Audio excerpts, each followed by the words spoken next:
सुप्तेषु जाग्रति य एष सुप्तेषु जाग्रति कामं कामं कामं कामपुरुषो पुरुषो निर्विमानः निर्विमानः तदेव शुक्रं तद्ब्रह्मा तदेवामृतमुच्यते तस्मिन् लोकः शिवः सर्वतनूनाद्यकश्चनाद्यमीकश्चन एतद्वैता एतद्वैता एतद्वैता एतद्वैता एतद्वैता एतद्वैता. Thank you so much. I CA Amruta Kulkarni. Welcome our faculty for the day, CA Ameya Kunte, and my colleague in the committee, Chairman Rajesh Agarwal sir. Before we formally start with the session, I request Rajesh for his welcome address.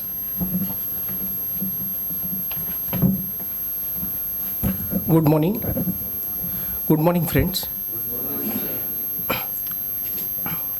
The series of 3 days we have structured is definitely covering all the intricacies in income tax, and all supported by Ameya to structure this program, because I am from the GST background and he is expert in income tax.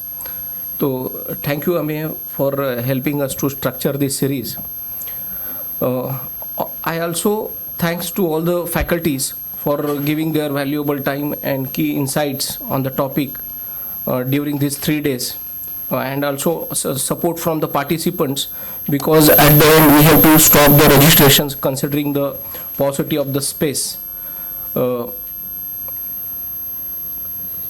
Friends, this intricacy series is definitely help in our practices, because the topics we have covered are not general heads of income tax or section 9, 6, 5, but these are all minutely covered topics from the income tax. And even though today we are not recognized the importance of section 56 to 10, but after completing this session you definitely realize what intricacies are involved in section 56 to 10, because 56 to 10 we have discussed long back with Ameya what are the intricacies, and this is the must topic which we should cover in our session. Thank you, Ameya, once again, and I wish everyone happy learning of these 3 days. Thank you. Thank you, Rajesh. Over the next 3 years, all the provisions will be demystified, many queries will be resolved, it will be an interactive session throughout. And today, for section 56 to 10, we have Ameya Kunte, who is a tax professional with over 20 years of experience. He specializes in cross-border tax, M&A and promoter structuring. He is a founder of the boutique consulting firm Globeview Advisors. He has previously co-founded Tax Sutra and worked with the consulting firms EY and PwC. He has contributed to Sampath Iyengar's tax commentary as updated by Kinja and Chaitanya. He is also a part of the committees set up by ICAI, BCAS, CTC and IFA. He loves playing badminton, trekking, and also actively involved with an NGO called Doorstep. To be very frank and honest, today's participants have already heard him at various occasions earlier, but this was a formality. But I also request Ameya to take up the session. But before that, I request my colleague to present a token of gratitude for all his valuable time, support. I also recognize the presence of his team members present here today. Praveen and Rishabh, welcome.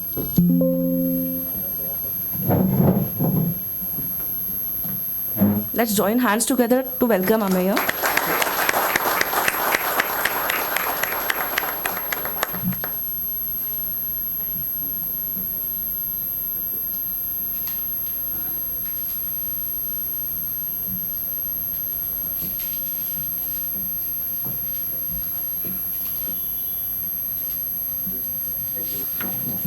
Thank you, Rajesh. Thank you, Ameya. Over to you.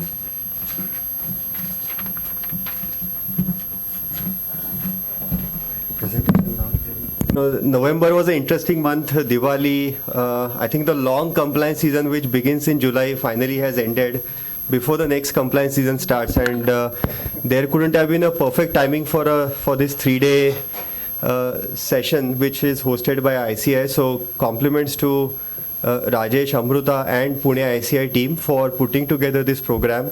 It incidentally is a good opportunity to catch up on your CP as well in the month of December. World Cup is also over, and I'm sure we all are thinking about it. Incidentally, I noticed there are 12 speakers over 3 days, so they have put the 12th man to open the series or the session today. We've all seen taxes. It's been 75 years of independence. Tax continues to a very important factor. This year's tax collection is very high. We are on course for the tax collection. By and large, the faceless assessment, it's been a mixed bag many times. Some of the critical issues are sort of getting missed. At the same time, we have some extreme adjustments where tax officers are not able to understand. And of course, tax laws, if you see, and I mentioned this during my budget lecture as well, that by and large, if you see the theme, no tax exemption, a simple tax rate, and the tax arbitrage opportunities are going away. So you have today for individuals, for companies now there's a single flat tax of 25%. So there is not much scope left for planning. Long-term capital gains, short-term capital gains, except listed shares, the gap is coming down. For individuals, we have a very large arbitrage, and over every year budget, we see that arbitrage is going down, and maybe therefore the rate should logically converge to some rate closer to 30-35%, if not 43%. That's the direction with which we are going. And keeping all of this in one side, and this session 56-10, it's a tax law, it's an income tax. There is one section in the income tax, there is one subsection in that section, and there is one clause after 9 clauses, a small clause on which we are going to spend next 90 minutes. So just shows at times the complexity of the law. How many of you have already had an opportunity to comment during tax audit report on any disclosure on 56-10? Anyone over here? Any real life situation that you had to deal with? Anybody? Okay, great. So the topic that has been mentioned is 56-10 key amendments. There are only few amendments that have happened.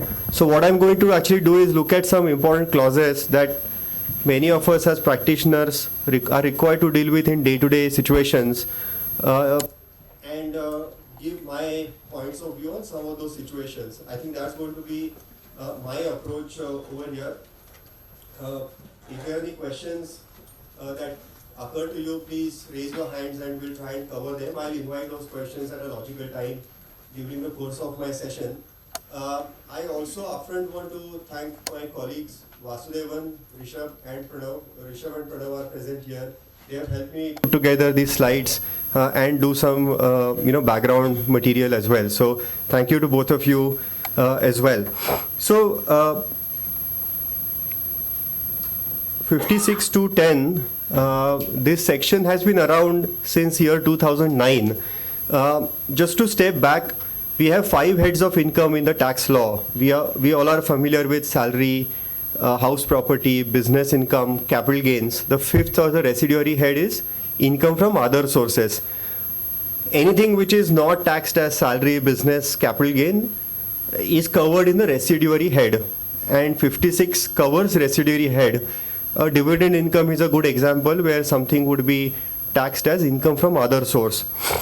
A winning from lottery or a KBC prize or a Dream 11 prize would be taxed under income from other source, unless somebody is carrying it out as a business or professional as well.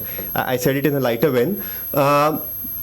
We all know that in India we earlier had something known as a gift tax. So if I received a gift, that gift was taxable in the hands of the recipient, and government at one stage abolished gift tax, late 80s, early 90s. So since then we didn't have a gift tax in our tax law. In 2009, 56 included some transactions which are like deemed gifts. It was clause 7, and the scope of clause 7 kept getting expanded 2010, 12, 13, 14, 16, and finally that clause 7 got upgraded to clause 10, and it has been made applicable to all the assessees. Earlier 56 to 10 was applicable only to the individuals, then it got extended to firms, and now even a company or any assessee is subject to 56 to 10. Before looking at the complex table, in simple terms, if my friend Ashwin over here, we are good friends but we are not related, if Ashwin gives a expensive iPad to me, just because he likes my personality, that is a deemed receipt or a gift. If it is given by my mother, it is, on the day of Diwali, it is a gift between natural persons and between relatives. It is still out of tax net.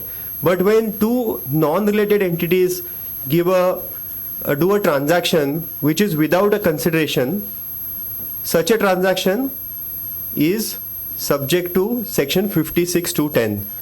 Let us take another example. Let's say my colleague here, Rishabh, he owns various pieces of land across Maharashtra.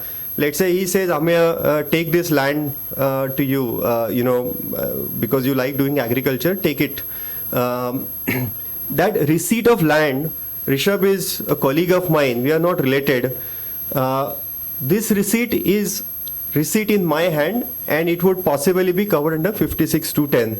Similar is the case, let's say a transaction between two partnership firm, between two companies, a company and an individual, all connections are covered under 56 to 10. So there are broadly three clauses in 56 to 10.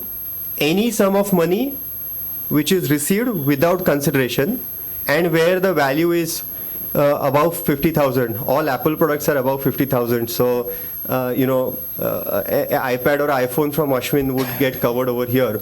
Of course, it's not a sum of money. So if I receive a cash gift, then that is, and which is without consideration, it would be covered over here. And we'll look at the exclusions later as well. The second clause is immovable property. So we all know, so I'll explain the provision. Immovable property, if I receive a real estate, be it land or building, where I receive it without consideration, or the difference between the transaction value and a stamp duty value or a ready reckoner value is higher than 50,000 rupees, which means that the ready reckoner value is higher and I have paid less for that property, then that difference is regarded as a deemed income in my hands. And third is any other property which is received without consideration, and there is a list of definition of properties. It includes typically assets like the jewelry, paintings, etc. All those appreciating passive assets which are there. So not all assets are covered within the definition of property. Immovable assets, cash of course, and jewelry, painting, diamonds, etc. are covered within the definition of property. Just to clarify the example of an immovable property, let us take a live example. All the fringe areas in and around Pune, where we know that the ready reckoner value is quite high as against the transaction value. Let us say a 2 BHK flat, the price is, the parties agree, Madhura is here, if she is wanting to sell me a property here for a price of, let's say, 1 crore, which is a commercially negotiated price, but in that vicinity, the ready reckoner rate is, let us say, 1.5 crores. Now, there is no element of cash whatsoever in this transaction. What are the consequences?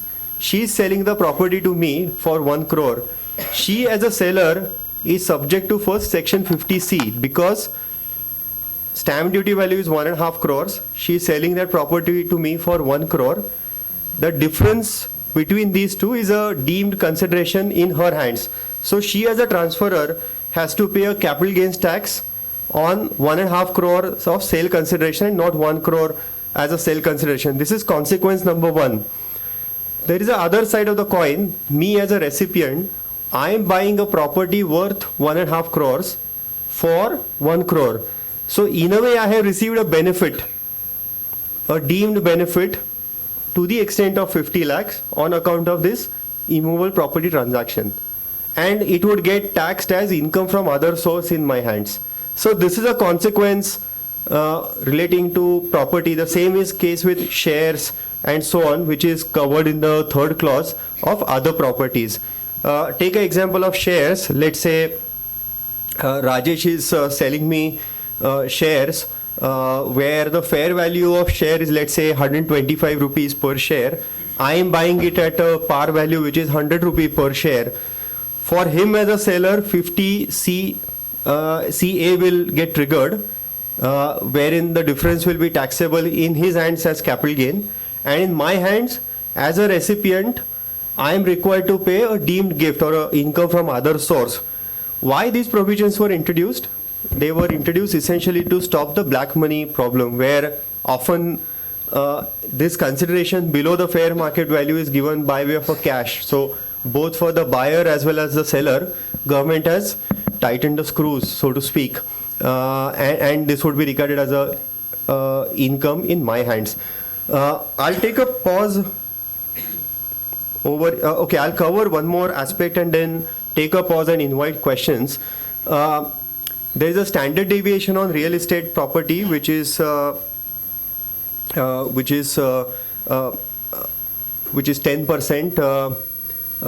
We'll skip the first bullet. We'll cover some of the important exceptions. So usually any receipt of a property, immovable property, or a sum of money is a income from other source in my hands, but there are certain exceptions given in section 56 to 10, and those exceptions are very important.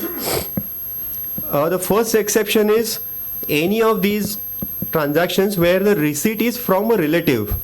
So if I receive something from my relative, 56 to 10 doesn't apply. So this is a very important sort of exception. You don't have to get sort of worried about, father gifting something to son or vice versa. So there's a definition of relatives. There are some interpretation issues and we'll come to those as well at a later stage. But essentially any transaction between relatives is excluded from 56 to 10. We all know about the clubbing provisions under 64. Those provisions could still apply for transaction, for certain transactions between spouse and father-in-law, daughter-in-law, but per se they are out of section 56 to 10. That's point one. Any receipt at the time of marriage is also exempt. Look at a situation at the time of, let's say, my marriage. I receive a expensive watch that would get, or I receive a 50 lakh cash that otherwise would have been taxable under 56 to 10 because it is a receipt without a consideration. But anything received at the time of marriage is exempt from 56 to 10 purview. There are a lot of chairs here on the front row, so you could come over. The third aspect is anything received pursuant to a will or under the inheritance, again is out of 56 to 10. So if in a will, even if a property is to be given to a non-relative, that recipient is not required, is not covered under 56 to 10. Any amount or any property received in contemplation of death of the payer or donor is again, so will or inheritance happens after the death, a stage just anterior to the stage of death. Again, if anything is given, it would be out of 56 to 10. Very important, when we give anything, There are chairs available here on the front side.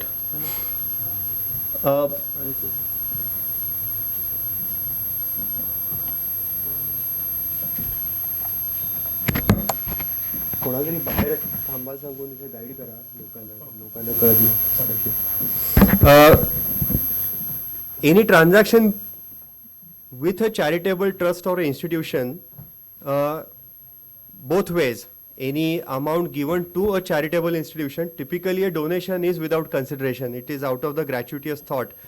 And we all know charitable trusts are otherwise. Anything received by a charitable trust is out of section 50 to 610, and similarly any payout from a charitable trust to a beneficiary is also not covered as income from other source. So let us say if I am undergoing a medical surgery, and for that medical surgery a trust pays 5 lakhs to me, that amount otherwise could have been covered under 56 to 10, but it's not. And I'm sure you could recollect this issue during the COVID time as well, where relief was given to needy families, and the issue was where the large amounts are involved, what about 56 to 10? And to be fair, government came up with relief up to 10 lakh rupees on this as well later. Then any transfer which is otherwise exempt under section 47. So is also out of section 56 to 10. Section 47 provides exemptions from transfers which are taxable as capital gain. Take two examples. Any transfer during the course of a merger, or any transfer where a equity share is converted into a CCPS, or CCPS is converted into equity. Such transactions are typically not liable to capital gains because of section 47 exemption. So because there is a capital gains exemption under 47, as a corollary, even the recipient is not taxed under 56 to 10 as well. The second last bullet is very, very important, and I would like to spend a few minutes. Any transfer by a trust or into a trust which is created or established solely for the benefit of the relative of the individual.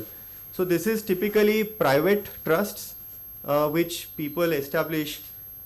If you contribute something into a private trust, again we are not talking about public charitable trusts which is covered under the earlier clause. We are talking about private trusts.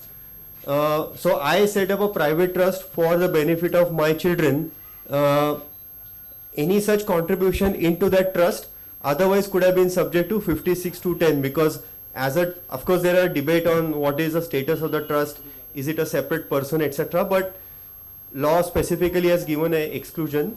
But please remember, this has to be for the benefit of the relative of the individual. So it has to be for benefit of my relatives. So if I contribute into a private trust for benefit of say Pratik, then that is not covered under 56 to 10.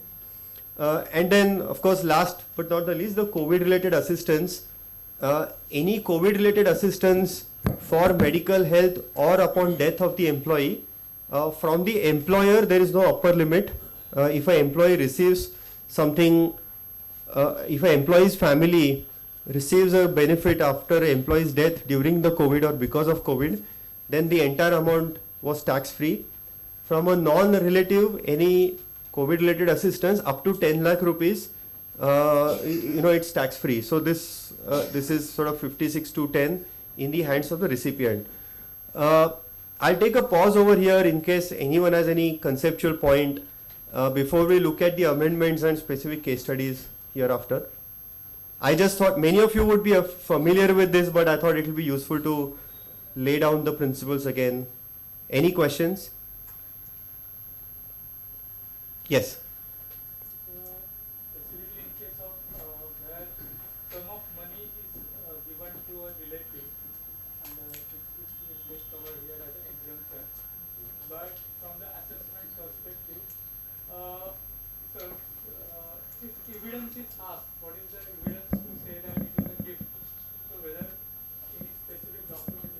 Yeah. So let me just repeat the question. Gift between relatives. What is? How do you give the evidence? Because let's say there's a money that has come into your bank account. So how do you give the? How do you substantiate? So the typical recommendation is to create a standard gift deed and notarize it, register it on the stamp paper. When the amount is large, it is always advisable to execute a simple gift deed and put it on record. It helps both the parties. If not 56 to 10, you will at least receive a high value credit into your bank account, and a query could come in. So, it is, as a hygiene, you must do it for a large value gift for sure. Yes. So, we're talking about unrelated persons, like in marriage or let's say in will and inheritance, where the transaction is between unrelated people. So there now 56 to 10 is fine. I mean, there is an exemption. But we talked about the 50C also being applicable. So are we talking about both the persons getting the same exemption? Like if I give 50 lakh rupees to you in your marriage, so you will not pay tax because of this exemption. But what about me? Yeah, so, okay. So the question is, if you give the gift to me during my marriage and it's exempt from in my hands, what about you? First of all, if it is a cash gift, there is anyway no question of a capital gain in your hand, because there is no transfer of a capital asset. If you gifted me a flat, for example, then section 45 dealing with transfer has certain exemptions, and mostly they are mirror. Now a gift is also excluded from the scope of the transfer. So if what you gifted to me is out of natural love and affection, it is a gift in your hands, and unlike 56 to 10, section 45 dealing with capital gain does not have a caveat that gift between relatives. As long as it meets the tests of gift, it will be exempt in your hands.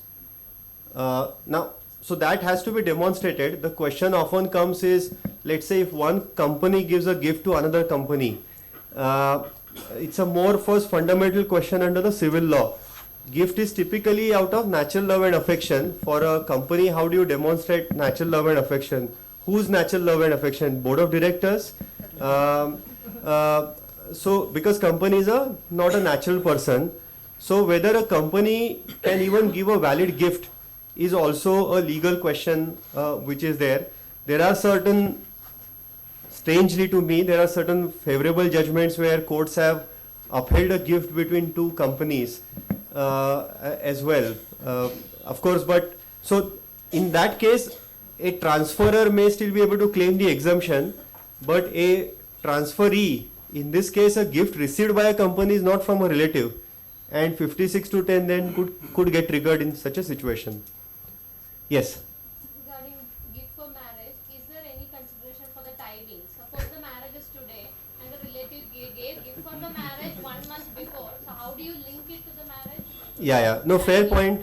Fair point. I mean, fortunately, law has not prescribed Because 1 month. My client asked me, she actually received a gift from a relative because they visited from USA. Before going back, they gave the gift 1 month before. Sure. So I'm not confused. Yeah, no, fair point. Fortunately, there is no prescriptive test. It is for the marriage. So, as long as it is within the reasonable time, and what is reasonable time needs to be looked at in the context. 6 months, 3 months, maybe even 1 year. Those who got married in COVID could say, 1 year is a reasonable time because you couldn't meet. I mean, that's how you will have to explain. But if Pratik is settling my professional fees, saying that you got married, I'll pay you that way. That's not how it is. So you will have to apply the reasonable approach, I would say. In this case, it would be a reasonable approach to put up, yes. 1 month and, visiting from abroad. It's not that you have to receive on the day of marriage. Same is the case with in contemplation of death. I mean, 3 months, 6 months is okay. Beyond that, then you have to give a logical explanation to court. I think that's how one would see. Any other questions? Yes. No, okay. His question is the reference, does the section cover only cash gift? it covers cash gifts as well as it covers property, as well as there's a list of properties which is given. It includes shares, securities, real estate, of course we covered, gold, jewelry, diamond, precious articles, etc. So these are the type of assets. Yes, sir. Clarification. Yes. Say cash gift. You cannot accept about 2 lakh rupees because this is an STB effect. Sure. So, but what I mean is cash as in not the hard cash, but a bank transfer also. But fair point. I mean, any cash transaction above 2 lakh is not allowed in any case. So it is a wide. It's not a very wide list. But they have described. They have defined cash, real estate, and a specific definition of property, which includes 5-6 items which are there, and these are the items which I mentioned, examples. Now, yes, Does the other properties include cars and bikes? cars and bikes is not included in this. I think watch is also not included. If I Why? Because when in the Bollywood films are getting the blockbuster films, and producer gives car as a gift to the. Sure. So let me repeat his question. Let's say a film star receives a expensive car, let's say from a producer, because the film has really done well. Now, in my view, and as I started, this is a residuary clause, income from other source. The income should not first fall under any of the other heads of income. And typically, a film actor receiving something from a producer would get covered as a business or income from business or profession as a perquisite from the exercise of the profession. And even a producer will have to do a 194R, which is a newly introduced section. So it will not anyway come to 56-10 in my view. So that's the context that you have to, it should not first be taxable under any other heads of income, and then you test 56-10. Any other questions, scenarios? This is helpful just so that we cover more scenarios. Yes. I've recently come to a situation where a partnership firm is transferring an immovable property to a partner, and they are telling me that it's a capital contribution, profit distributed to a partner, and on the stamp duty that agreement, like index 2, I have seen zero stamp agreement value, market value is also zero, and the agreement value is also zero. So what would be the case, taxability or? Yeah, so madam, the question is partnership firm giving a real estate to a partner, Yes. right? This is slightly complex area. First, it would trigger capital gains and section 45 amendments which have happened in the last couple of years. Partnership firm is a real estate in a real estate business only. Sure. So fair point. Partnership transferring something to a partner, per se, it will trigger certain implications under section 9B and 45(4). So we have to, it goes into more into a capital gain situation. Partner contributing into a firm, I have a case study on this issue, and we'll take it up at that time, and we'll take your question offline, because then we are going into a very different topic of capital gains. Okay. There have been a few important amendments in the last 2 years. I'll briefly touch upon them. Like I said, the first amendment is particularly for real estate. Many times what happens is my transaction value is, let's say, 1 crore, and the stamp duty value is 1 crore 5 lakhs, the ready reckoner value. There is a standard deviation, as we call it.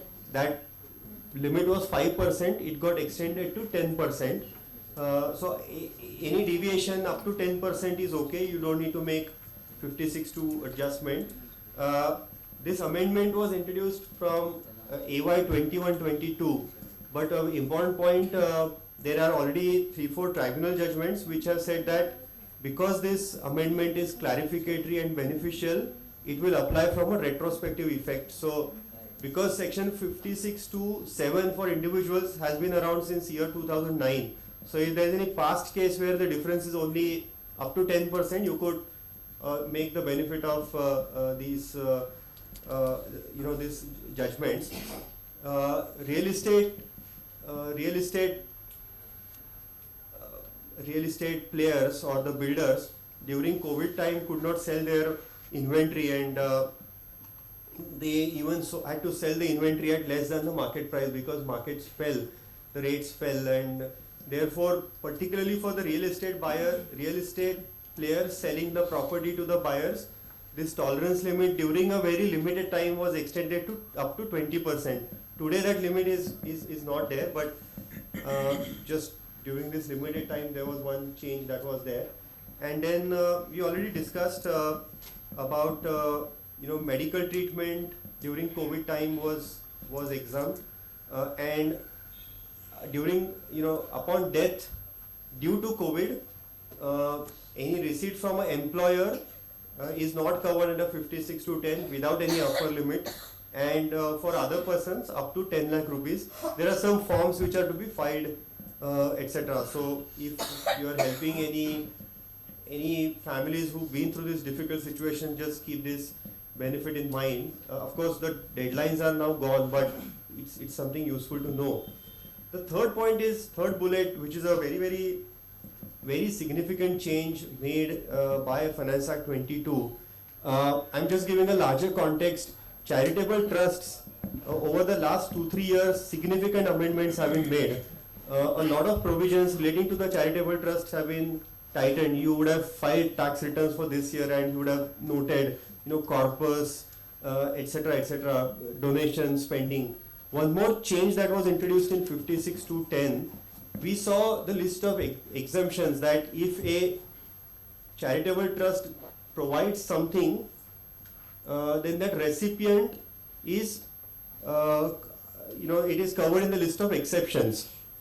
But they have now carved out that exception doesn't apply if the recipient person is a related party vis-a-vis a charitable trust. So section 13(3) of the Income Tax Act gives a list of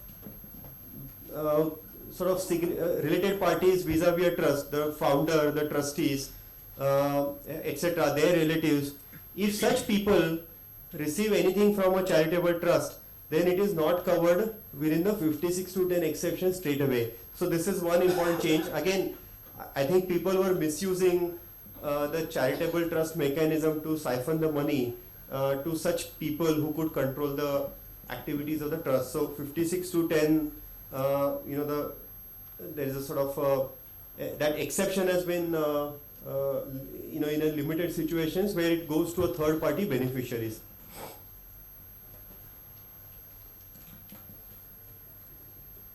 All right, so over the next 45 minutes that we have, you understood the context of the section now. There are issues relating to the individuals which are limited, and then there are issues relating to the companies per se, and I'm mainly focusing on private companies, etc., not so much on the listed companies, through some case studies so that you are able to apply it in situations. Rajesh, the chairman, also requested me to just briefly touch upon a point which is on, you would have read about valuation rules in the context of 56 to 7B that were issued a couple of months ago, and are they relevant to 56 to 10? So let me just give a little bit of a context. The answer is those valuation guidelines are not relevant to 56 to 10, but I'll just still explain it. 56 to 56, section 56 deals with income from other sources, and we talked about clause 10, which deals with something which a recipient receives and which is without consideration. There is another clause, clause 7, which speaks about a share premium received by a company. If that share premium is higher than the fair value of the shares, then that share premium is taxed in the hands of the recipient company. This is all the pink pages call it as the angel tax, because in startup worlds, startup having losses would receive a investment where there is a significant share premium. You all know that this share premium was being used by the Calcutta companies to shift the cash, convert your cash money into white through the share premium. And to stop that, government introduced 56(2)(7) to say that the company has to justify the fair value. If you can justify the fair value and therefore the share premium, no problem. But if my share premium is higher than the fair value, then that share premium is taxed as income from other source in the hands of the company. This is different from 56(2)(10), a different clause. Now, how do you decide fair value? I mean, Baiju's valuation came down from 12 billion to 3 billion. But when somebody invested at 12 billion, despite losses, was it fair? Is anybody's guess, but the tax law therefore provides a valuation mechanism which for 56(2)(7)(b covered only a discounted cash flow method, DCF method, but especially in the startup world or in the technology world, other methods are also used, and particularly when non-resident investors are there, FEMA also plays its part. So somewhere there was a gap between what Income Tax Act provides and what is happening in the real world when the share premiums were being received. So 2 months back, the rules have been modified to clarify and align income tax valuation for this share premium vis-a-vis what is allowed under FEMA and what is happening in the real world as well. This is again matter of 56(2)(7)(b and not 56(2)(10), but I just thought I'll sort of touch upon it, and so that there is no confusion. There are valuation rules under 56(2)(10) as well. We'll touch upon them separately, but sort of multiple valuation rules, already there. So let's proceed now with further case studies. Again, let me pause in case there are any questions on any situations, exemption discussed in the past. Yes, sir. Do we need to make disclosures if any gifts are received? Will it be Sure. required or then? Yeah, so his question is, do we need to make any disclosure about the gifts required? Now, if you are filing a return for an individual which is, or for that matter any assessee which is not subject to tax audit, there is a clause, any income under 56(2)(10). So you have to, as an assessee, make a judgment on whether it is covered under 56(2)(10) or not, and if it is, reported. Those who are subject to tax audit, in the tax audit there is a clause, is there a receipt covered under 56(2)(10). Now typically in case of transactions where there is some legal interpretation that a tax that is being applied, I think as a tax auditor you should add a note as to why a gift is not subject to 56(2)(10). I know in the electronic filing you can't add a note to the tax audit, but I think tax audit reform allows us to file notes to the tax audit through PDF. So typically you should refer and put a note in the tax audit if you are taking a legal interpretation around it, especially if it is not taxable. If it is taxable, you're paying tax anyway. So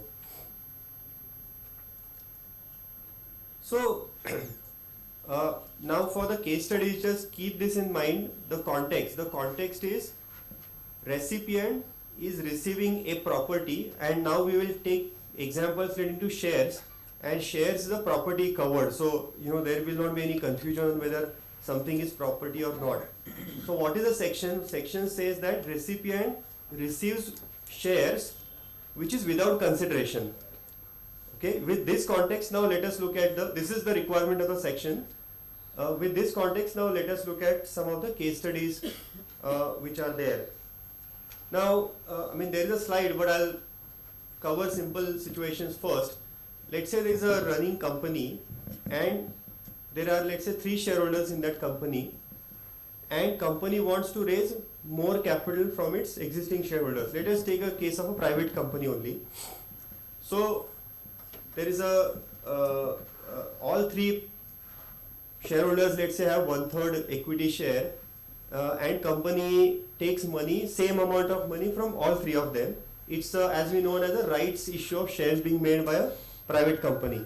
Everyone is putting the money, and therefore their equity ratio is not changed. Now let us say that this rights issue is made by the company at par value. Okay, so if 100 rupee is the face value of share, rights issue is also made at 100 rupee. Whereas if you, let's say, apply a NAV or a DCF, NAV, the fair value is, let's say, 150 per share. Now a question to all of you: in this case, is the recipient shareholder, is this clause 56(2)(10) triggered? And let's say I am a tax officer, I am asking you a question that share worth 150, you are receiving it at price of 100 per share. So 50 rupees is a benefit to you. Why should I not tax you under 56(2)(10)? It's a show cause notice given to you. So any thoughts? Don't read the slides. Just apply, what you think as an exception, etc.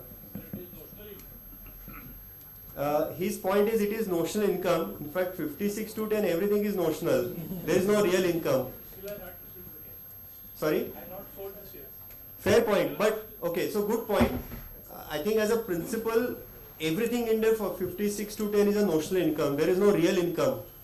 Like upon sale of shares, you receive something, right? But in 56(2)(10) everything is notional, but still it is taxable and it is constitutionally valid as held by the courts. So notional income is not an argument. Give me a legal argument. I mentioned receives without consideration. This is coming to existence at the point of issue. Sure. So it cannot be said that I received them. It came to existence when they were created. Sure. To receive something, it has to be in existence and then. Sure. Pratik, who actually appears in tribunal at Pune regularly, he brought up a very, I think wearing his legal hat, he brought up a very interesting point, a nuanced point, that the section uses the word receives shares in case where the company allots the shares are not existing, they are created for the first time upon issue of share, and therefore 56(2)(10) doesn't apply. So this is a perfectly valid legal argument for the primary issue of shares, and which has been upheld in certain judgments as well, that in case of primary issue of shares 56(2)(10) doesn't apply. That's point one. Point number two, again, let us apply a more logical approach. There are three shareholders, they held 1/3 equity share. Let's say each one of them put in 1 crore each in the same proportion. So after rights issue also, again they are holding 1/3 equity shareholding. There is no change that has happened. I could have easily, instead of issuing shares at 100, I could have issued at 150 also. There is no commercial change between the three shareholders, right? They were holding each one of them were holding 1/3 earlier and later as well. Consider a situation where the company allots rights issue at par value only to one shareholder. Out of three, it is allotting shares at par only to one shareholder. Now there is a commercial change, right? That one shareholder to whom shares are allotted at par value, which is less than fair value, he is going to enhance his equity control in the company, and the other two shareholders are getting diluted. Are you with me on the commercial logic? Right. Now here we will still be able to take a benefit of Pratik's legal point that there is no receipt.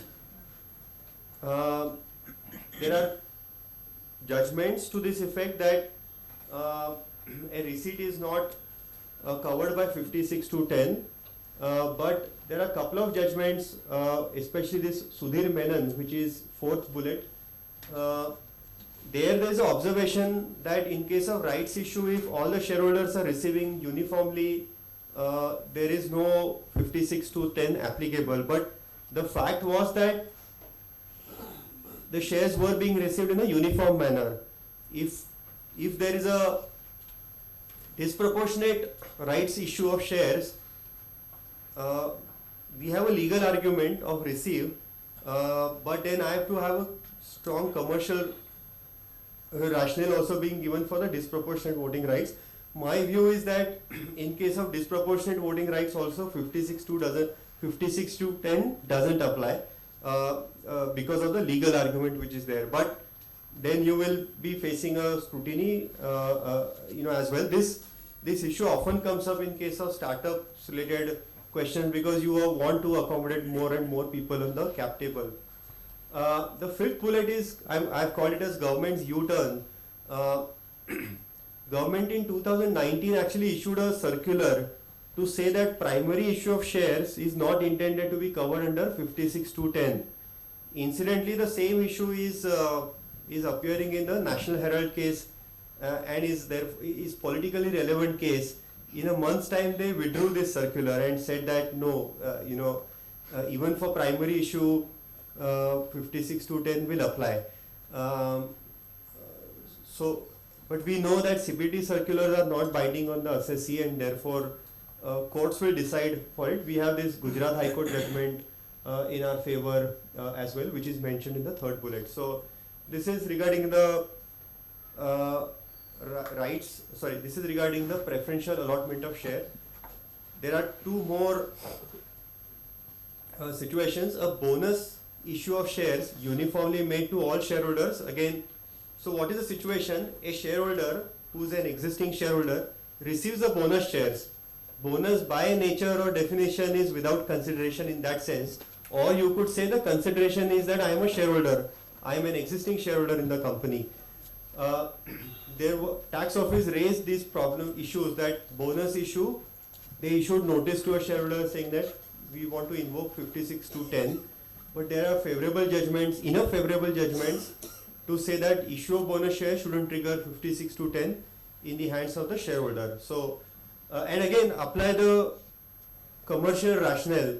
With bonus, there is no commercially change in the equity vis-a-vis the shareholders. I mean, I was holding 1/3 before issue as well as after the issue as well. It's only the change from reserves to the paid up capital. Rights issue we already discussed, and like I said, there are some observations in Sudhir Menon to say that in case of disproportionate voting rights where there is a tax avoidance motive, 56 to 10 apply, because the context, as I mentioned to you, was to introduce this section. It's an anti-avoidance section. It's a charging section, but introduced with the anti-avoidance to prevent the issue of the black money, etc.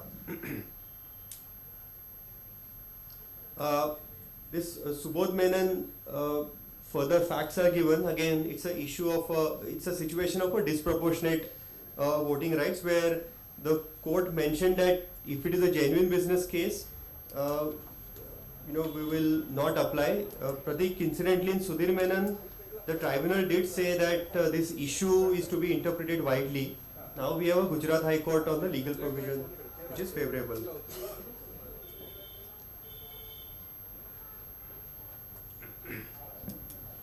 Now, there's another sort of fine point which comes up, and this again is helpful. Why I'm putting this case study is it might be helpful in creating a solution when you're advising a client. Let's say you do want to issue shares to other shareholders on the cap table. Now, we are familiar with the company law process, right? In a rights issue, what happens? Let's say there are 3 shareholders. Under the company law, private company has to issue a rights issue and give uniform offer to all the shareholders. This is what we understand basic of company law. Now, what if one shareholder voluntarily chooses not to exercise the right? Okay. Then in that case, the other 2 shareholders can exercise the right, or that third person can sell the right also to another person. We all are familiar with this company law provision where a right to subscribe can also be assigned. And in that case, a third person comes and becomes a shareholder. In that case, is there a 56 to 10 risk? And again, there's a favorable judgment where they said that where a shareholder is voluntarily sort of not exercising the right, the remaining shareholders will not be subject to 56 to 10 in their hands. So this is a very interesting case. The next case from a Jaipur tribunal is very, I'll just cover this and maybe take more questions. I'll cover one more scenario and then I'll pause. The next case is also very interesting. In this case, there was a rights issue being made. Incidentally, all the shareholders in a company also happen to be relatives, natural relatives. And eventually a disproportionate allotment was made to a set of shareholders. Finally, court said that in this case, anyway, they were their relatives, natural relatives, and therefore, finally 56:10 is not being applied, because even if, let's say, one shareholder got the benefit over others, they were relatives, so it is out of section 56:10 ambit. They did not lay down a pinpointed legal proposition on whether primary allotment amount is covered under 56:10 or not. But this was again an interesting facet, which typically in most of our clients, private limited company shareholders are usually spouse or family members, children, etc. So this can also be taken as a legal defense, which is there. And yeah, I'll pause here. Maybe there are questions. You had a question, yes.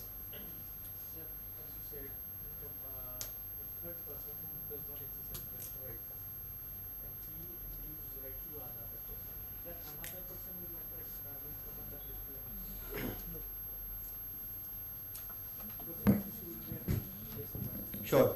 Okay, it's a very smart question our friend has asked. Let's take a look. Let's continue with the rights issue, where rights issue is being made at, let's say, less than fair value, at par value to 3 shareholders. Now, the third person, one person did not exercise the right. He assigned that right to another person, a fourth person, and fourth person eventually subscribed at the par value, which is below the fair value. Now, in that case, 2 points which are relevant. The first point is, of course, the legal point that we discussed. In primary allotment, shares come into existence for the first time. They are not. It's not a pre-existing property. So, 56:10 shouldn't apply. That's point 1. Point 2. Typically, when, let's say, you are a shareholder, this third shareholder, when you are assigning the right to me, typically in a third party situation, there will be some consideration for which you will assign it to me. Right? I will say that, okay, in this case, company is taking 100, the fair value is 50, I am passing it over, Ameya, to you. You will say to me that you pay me 50, for example. So, qua me, is there a consideration, separate consideration that I have paid? This is the first point which needs to be looked at. If, let's say, I have not paid any consideration, then the only legal defense will be primary issue is not covered under 56:10. But typically in a third party situation, you will seek some consideration for me, and that could become a valuable consideration for justification. If it is not there, then but if that legal defense fails, I have a risk on 56:10. Rather than saying 50, I said you can 25, yeah. Then in that case, 25. Theoretically, yes. My legal defense will be receipt is still not covered by 56:10. Yes, sir. Continuing with this same example, if suppose issue is made at 150, so 50 rupees is premium. Okay. And I have foregone my right, and somebody else, fourth person, is taking up that right. Sure. And company decides that the share let it be initially partly paid. Okay. We will make a call at a later stage. Sure. So 5 rupees call was made, and share premium amount was fully received. Sure. And later on, when the second call was made, the fourth person has defaulted, and the shares were forfeited. Sure. Now, the existing shareholder, after 4 years, exercised the option of reissue of forfeited shares when the valuation has gone from 150 to 500. But company, when issues forfeited shares, reissue of forfeited shares, there are no company law guidelines at what price it should be issued. Okay. So company issued the shares only at the face value. 5 plus 5, 10. Sure. So company made a call of 5, the existing shareholder paid 5 rupees, and effectively he received the shares worth 550. Sure. Now in this scenario, whether Yeah. 56 So, first of all, let's go step by step. First of all, when the company forfeits the shares, company is receiving those shares back, and typically forfeited shares are cancelled. So, qua company, first of all, there is no 56 to 10. This is also the next case study on buyback of shares, which I want to touch upon. That, you know, where the shares lose its existence or they are cancelled, per se there is no receipt, and 56 to 10 should not apply on the first limb. The second limb, at a later stage when company reissues, that reissue is happening out of the company law provisions, but in a way again new shares are being created. There is no receipt in that sense, it's an allotment, and my legal defense still holds good at that time as well. That's how I would argue. Buyback, like I said, when a company does a share buyback at fair value, the question is, has the company received shares at less than face value? But there the courts thankfully have held that when a company receives shares, it is not receiving the shares to continue to hold it. Those shares which are bought back are cancelled under the company law. So there is no receipt in a sense. What receipt indicates that I receive a property and then I am able to enjoy the control and do a further transfer of that property. If that property is extinguishing, there is no receipt in that sense. There's a judgment of Vora Financial Services from tribunal, which is there. I think this, I'm going to give my okay to share this presentation with all of you. So, these judgments would be handy in the soft copy of the presentation as well. So, any other scenarios around shares which you... Ameya, continuing the same case which we spoke about the forfeiture. Sure. In that case, erstwhile the shares were given to the 3 directors at a premium of 150 on the face value plus 150 premium. The share premium was received as said by sir, and the call money was received. Later on, the shares being forfeited and later reissued. So, wouldn't that fall into a case of disproportionate, because the other two have paid share premium and this party hasn't paid share premium?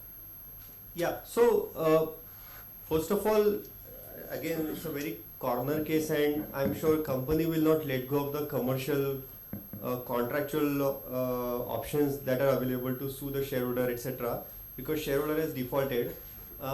In my view, who has received the benefit? The 2 continuing shareholder. That is your allegation, or tax office alleges that.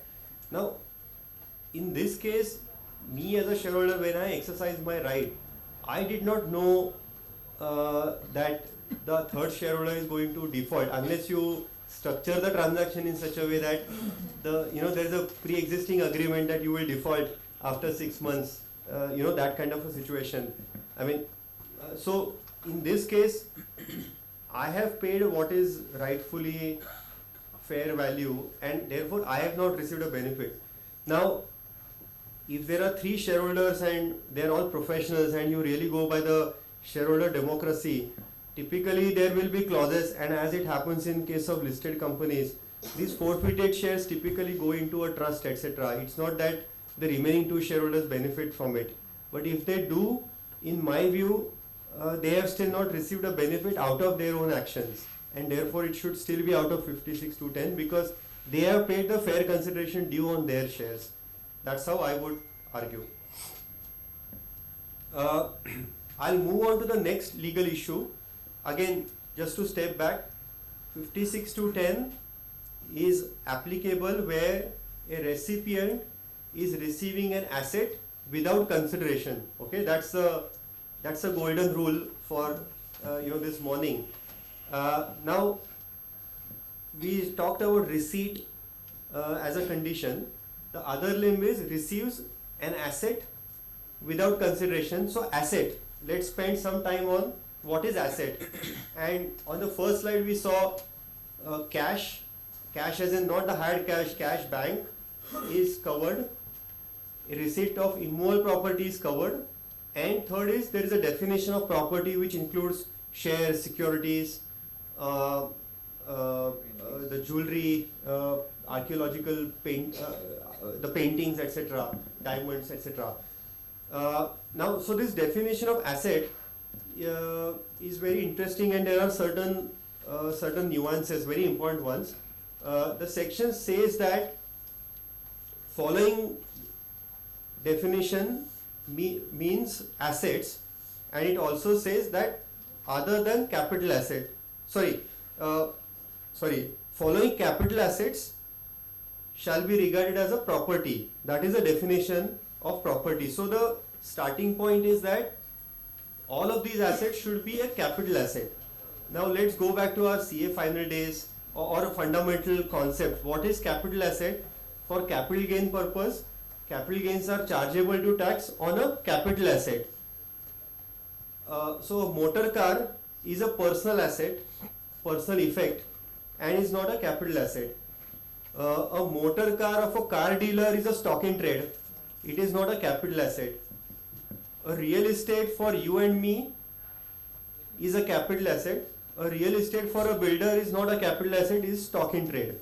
Okay, so if there is a transaction of a stock in trade relating to a stock in trade or something which is not a capital asset as per section 2 definition, then 56 to 10 does not apply if you receive such an asset. Another classic example would be an agricultural land. You all are familiar that an agricultural land, if it is being used for cultivation and is outside of the city limits, is not a capital asset, and capital gain also doesn't apply on it. So by corollary, it is also out of section 56 to 10 limits as well, if it is not a capital asset. So this is an important aspect. With this context, now we will see some of the subsequent case studies as well. So as I said, on the first sub-bullet, property means following capital assets of the assessee, namely, and a list is given. There's a bit of an interpretation issue, and I will not, maybe give, it can become a little heavy. There is a little bit of a drafting issue. Main 56 to 10 A, B, C, clause B simply refers to immovable property, whereas a subsequent explanation takes to 56 to 7, where the property definition is given, following capital asset, and immovable property is again listed. So should the immovable property be a capital asset or not is a bit of a matter of interpretation debate. In my view, I'm just just to avoid any confusion. In my view, even a real estate, if it is a stock in trade, it is not covered under 56 to 10, but there is a slight interpretation issue on this. I'll leave it at that and move forward. Maybe after the session, those who are interested, I can point out some of the niceties. But we know that the tax department, involving cases where there is a real estate transfer, which is a stock in trade, they are invoking 56 to 10 in the hands of the recipient as well. Now, just to step back, for real estate, a transferor is concerned, we are familiar with capital gains provision and 50C, which says that if you transfer below the stamp duty value, then you are required to pay capital gains tax on it. And similarly, for a real estate developer, where a property is being sold as a stock in trade, there is a section 43CA. So it is not a capital gain income but a business income. Even then, the stamp duty provisions do apply, even for stock in trade. For a recipient, a capital asset, stock in real estate is covered. Stock in trade, immovable property held as stock in trade in the hands of the recipient, in my view, 56 to 10 doesn't apply because of the legal interpretation. But the transfer could be subject to 43CA. Now, I am giving one more sort of nuance or a nicety. Let's say a transferor of a immovable property, for him it is a capital asset. Okay. let's say I am a, so I want to give away a flat as a gift. No, not as a gift. Let's say for a less than fair value consideration, I give it to my friend Ashwin. Now Ashwin is actually a person who buys and sells property, and he's acquiring this flat as a stock in trade. So one situation is both capital asset for the seller, capital asset for the buyer. The second situation is stock in trade for the seller, stock in trade for the buyer. And I'm now talking about a third situation where I as a seller, it is a capital asset. So capital gain will get triggered, 50C will get triggered. But in case of in the hands of the recipient, he is receiving it as a stock in trade. And as a stock in trade is out of 56 to 10 based on the interpretation available. Are you with me on this? Okay, great. Yes, question. Third is, Sure. if there is a capital gain and TDS, in that section, when CPC will take out the capital gain 194 so and so, Yeah, yeah. like that. Yeah. So his question is about the TDS and so on. Very well, and I'm sure he will receive a notice on 56 to 10, and he will have to explain and maybe eventually engage Pratik to defend a tribunal. But he'll win the case. So the last two bullets are, like I said, interesting. Property received as stock in trade is not subject to 56 to 10. There's a favorable Pune tribunal judgment. Incidentally, this is argued by Mr. Pramod Shinte as well, and the second case is from Jaipur tribunal. The last limb, agricultural land, is also very interesting. So in this case, in the example that I spoke about, let's say I have an agricultural land, say in Nasik, which I give to my friend over here. Then this agricultural asset is not a transfer qua the transferor because it is not a capital asset, and as a recipient for you also it is not covered within the definition of capital asset, and therefore 56 to 10 wouldn't apply. And again, multiple favorable rulings, including this Pune tribunal ruling, is available in your favor. Ameya, Yes. this is 2C, immovable property, what let's say any immovable property, Yeah. that doesn't discriminate aggregation or non-aggregation. So Yeah. This is taxable. Yeah. Fair point. It doesn't describe. Yeah, I'll explain. So this is a question which I had parked because it's. different. It's act. No, I'm coming to the act. The first bullet, and since he's raised the point, since you have an act, for all of you, let me just explain. 56 to 10 covers three clauses, A, B, C. A covers any sum of money, B covers any immovable property. So this is worded very, very widely. Now, at the end of 56 to 10, there is a further definition to say that property for the purpose of above section means the property as defined in explanation to 56 to 7. Now, if you go to 56 to 7, which defines property for the purpose of 56 to 10, it starts with property means following capital assets of the assessee, namely, there's a list of 8 clauses. One of the clauses is immovable property. So, the main section begins with where a person receives property without consideration, has to be read with the definition of property. So, at the beginning I mentioned there is a drafting issue that in the main section clause it's referred as immovable property without any qualification, but the clause defining the property has immovable property which is a capital asset, which is exactly the sort of interpretation point. Thankfully the tribunals have also sort of accepted this interpretation as well. So What is class C? A, B, C, 56 to C, 10 C. clause C is any other the shares and the paintings and all of that. So they have given sort of 3 different clauses in 56 to 10. Now, this is again a very interesting point. Partnerships or LLPs. We talked about examples of rights issue of shares between a shareholder and a company, but what about a partner and a partnership?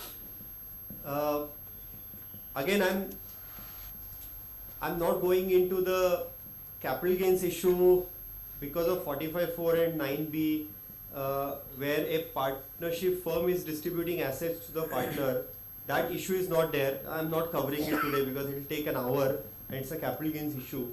But let us take a simple situation where, let's say, two partners A and B are starting a partnership firm.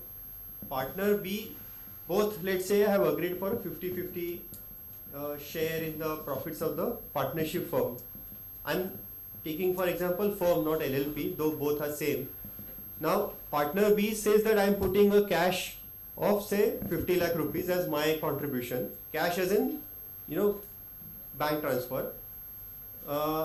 Partner A says that, look, I have a flat which we can use as an office. The value of that flat is 50 lakhs. You are aware about section 45(3), which suggests that where a partner introduces an asset into the firm, the value recorded in the books of the partnership firm is regarded as a full value of consideration for transfer. So for partner A, he says that I bought this flat for 10 lakh rupees. Today's value is 50 lakhs, so take my contribution into the firm. Why do I pay unnecessarily capital gains tax? So please record this flat at the value of 10 lakh rupees in the hands of the firm. This is fair, right? Commercially acceptable. Because if I record it at 50 lakhs, I as a partner would have had to pay capital gains tax on 40 lakhs. So firm records this asset at 10 lakh rupees. Now we know partner and a partnership firm for tax purpose are separate entities, separate assessees. Question is, in this case, can someone say that a firm received a property worth 50 lakh rupees at a price of 10 lakh? Is the issue clear? Yes. Okay. So in this case, there are multiple sort of arguments available here to say that in this example, section 56(2)(10) should not apply qua the firm. The two or three arguments is, there is this judgment of Sunil Siddharth Bhai, a very landmark judgment from Supreme Court, which said that really partnership is a contract between the partners, and any transaction between them is not a transfer in that sense. To overcome this judgment, section 45(3) was introduced, and then 45(4) was introduced at a later stage, and now 9(b) and 45(4) in the last budget. But the fundamental principle therefore remains unchanged. So for capital gain, now there is a specific change. So the Supreme Court ruling will get overruled, but vis-a-vis 56(2)(10), which is a deeming fiction, my fundamental principle as coming from Supreme Court still holds good, because there is no specific amendment vis-a-vis 56(2)(10) and a partnership firm. That's point one. Point two is again receipt.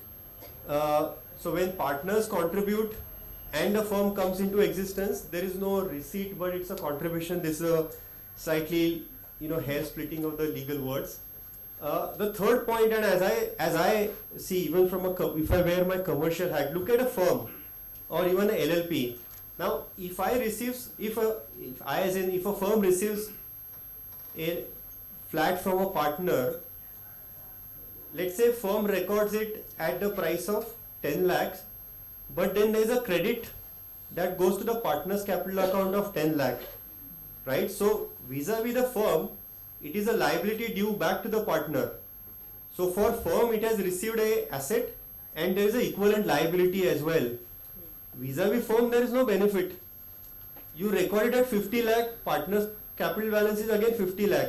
Where is the receipt without consideration vis-a-vis the firm? That's the fundamental question based on which I will defend 56(2)(10). Why I am raising this issue is because I have seen partnership route is still being used to transfer the assets between the persons, And thankfully today this window is available where you can shift a real estate from person A to person B without triggering 56 to 10 using partnership route because of this interpretation issue, which is why I thought it is good to put it up. Incidentally, there is a Hyderabad tribunal judgment in case of Sri Lanka Business Consultancy.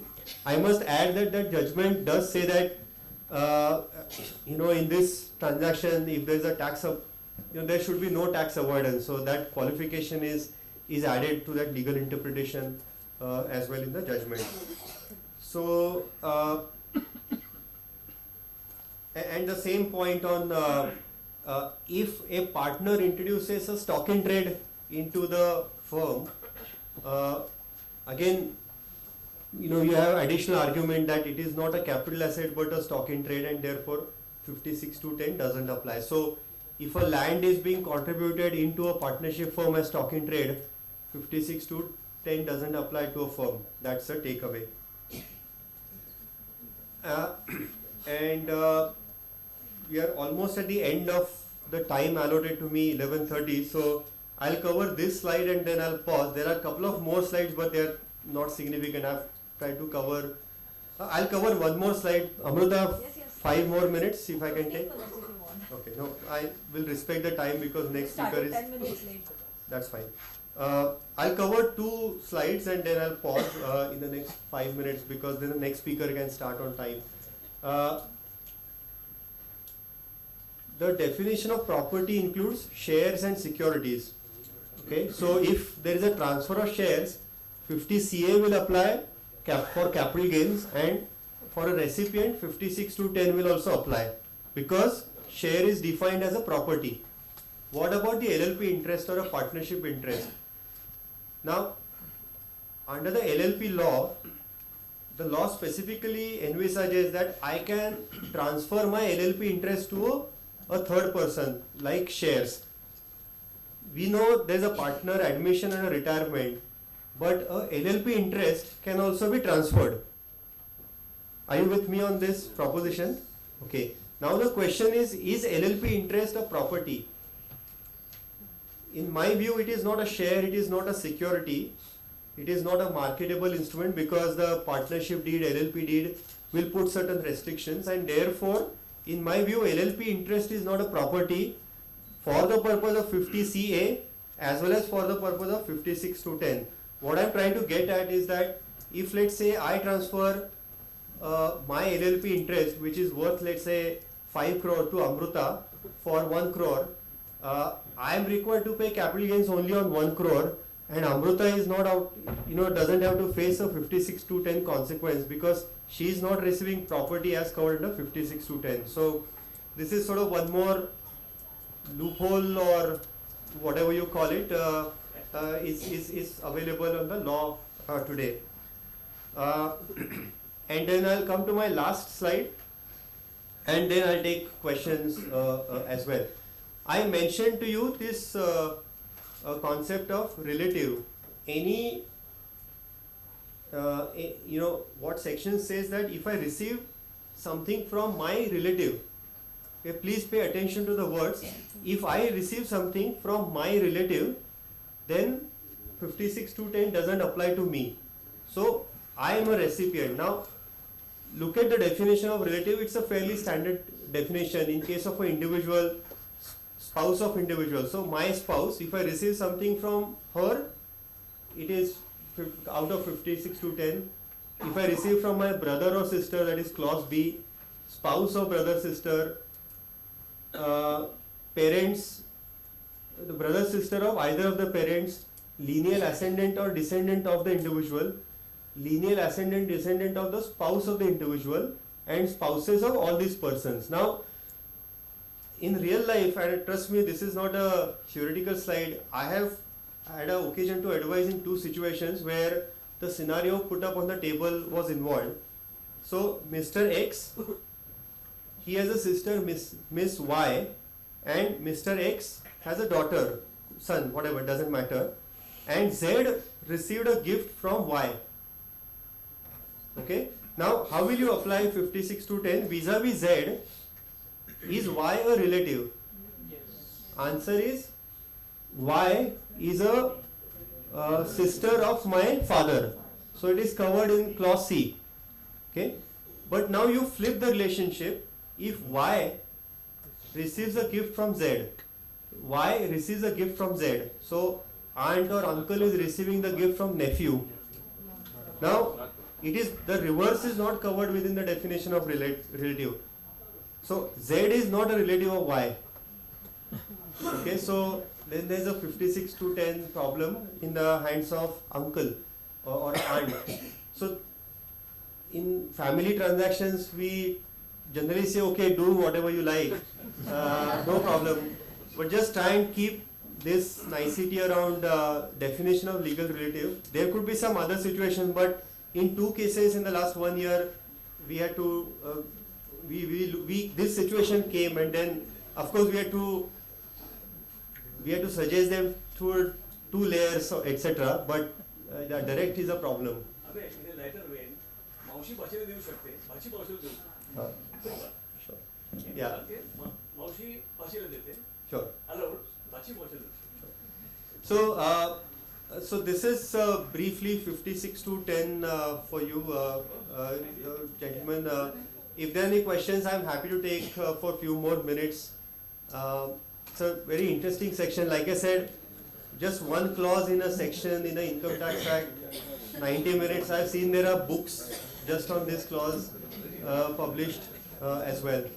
Any other questions?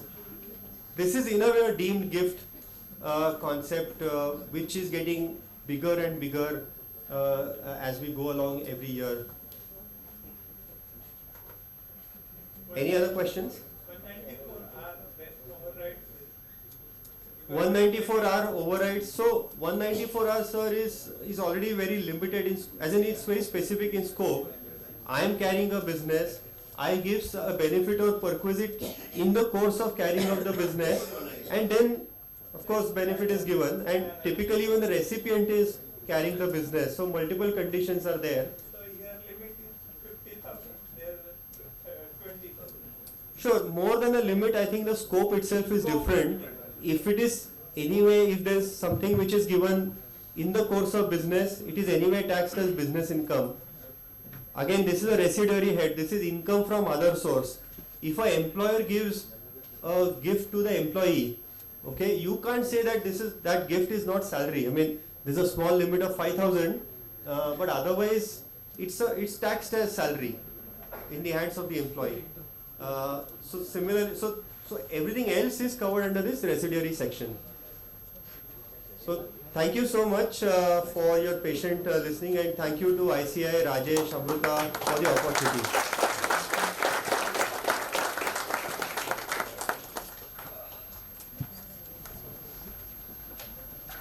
Intricacies and the interactions and the case studies will definitely go in a long way to all the participants today while we deal with this typical cases in our offices. On this note, heading ahead towards our second session, we have with us Chetan Daga sir, and I really thank Ameya and his entire team present here today for the wonderful presentation, your time and the guidance for designing the program as well. I request Rajesh to please welcome our second speaker, CA Chetan Daga sir. Recent case studies, Chetan Daga will be taking the next one and a half hour. He is partner at Advantage Consulting Group, specializing in the income tax consultancy and litigation. He has completed his certificate course in international taxation from University of Leiden and the Netherlands, felicitated by the Speaker of Parliament of India for the distinguished academic performance. He has secured All India rank 3 at intermediate exam and 27th rank at the final exams. He has co-authored a book, FAQs on TDS procedures, which has been published by the Bombay Chartered Accountants Society. I request Rajesh to present a token of gratitude to Chetanji for his valuable time and the session that he will be taking ahead.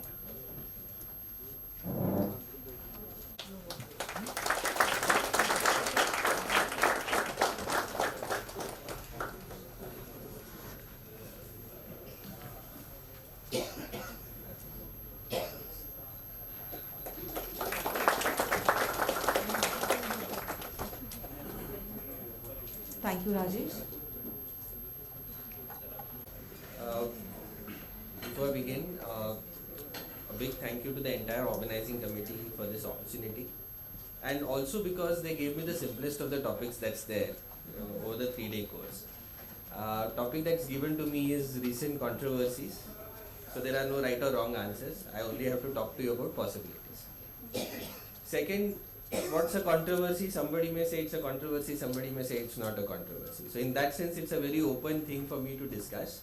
No right or wrong answer, so no pressure on me. What we are going to be talking is, I've gone through the course structure, so there are certain specific topics, so I will not touch upon controversies relating to those topics. There is a session on assessments, there is a session on penalties, presumptive taxation. So those speakers will cover those topics. I don't want to intrude on anybody else's stuff. So what we are going to do in the next 90 minutes, just look at about 7 or 8 real life practical examples of what we've dealt, what we've experienced with the department, and only to give a glimpse in terms of what could be the different ways in which a particular situation can be seen. So it's just 7 or 8 case studies. Anybody has any questions, observations, disagreements, please feel free to voice then and there. It's just an open discussion, so per se. I must mention here, it's also an honor to be speaking in front of Ameya. I don't think many people would know this, but I started my articleship working with him. He was my first boss. So it's an absolute honor to see my name written below his name and to be speaking in front of him. Thank you, Ameya, for all that you've done for me. It's always remembered and truly appreciated. Thanks a lot. I was thinking that, if the session gets a little boring, at least the introduction should be a little exciting. And I was struggling to find what would be the right opener. And that is where I remembered one IRS officer had sent me a WhatsApp message some time back, which was reflective of how the department is thinking. So I thought I'll just open up with the message that he sent me. And this is what it said.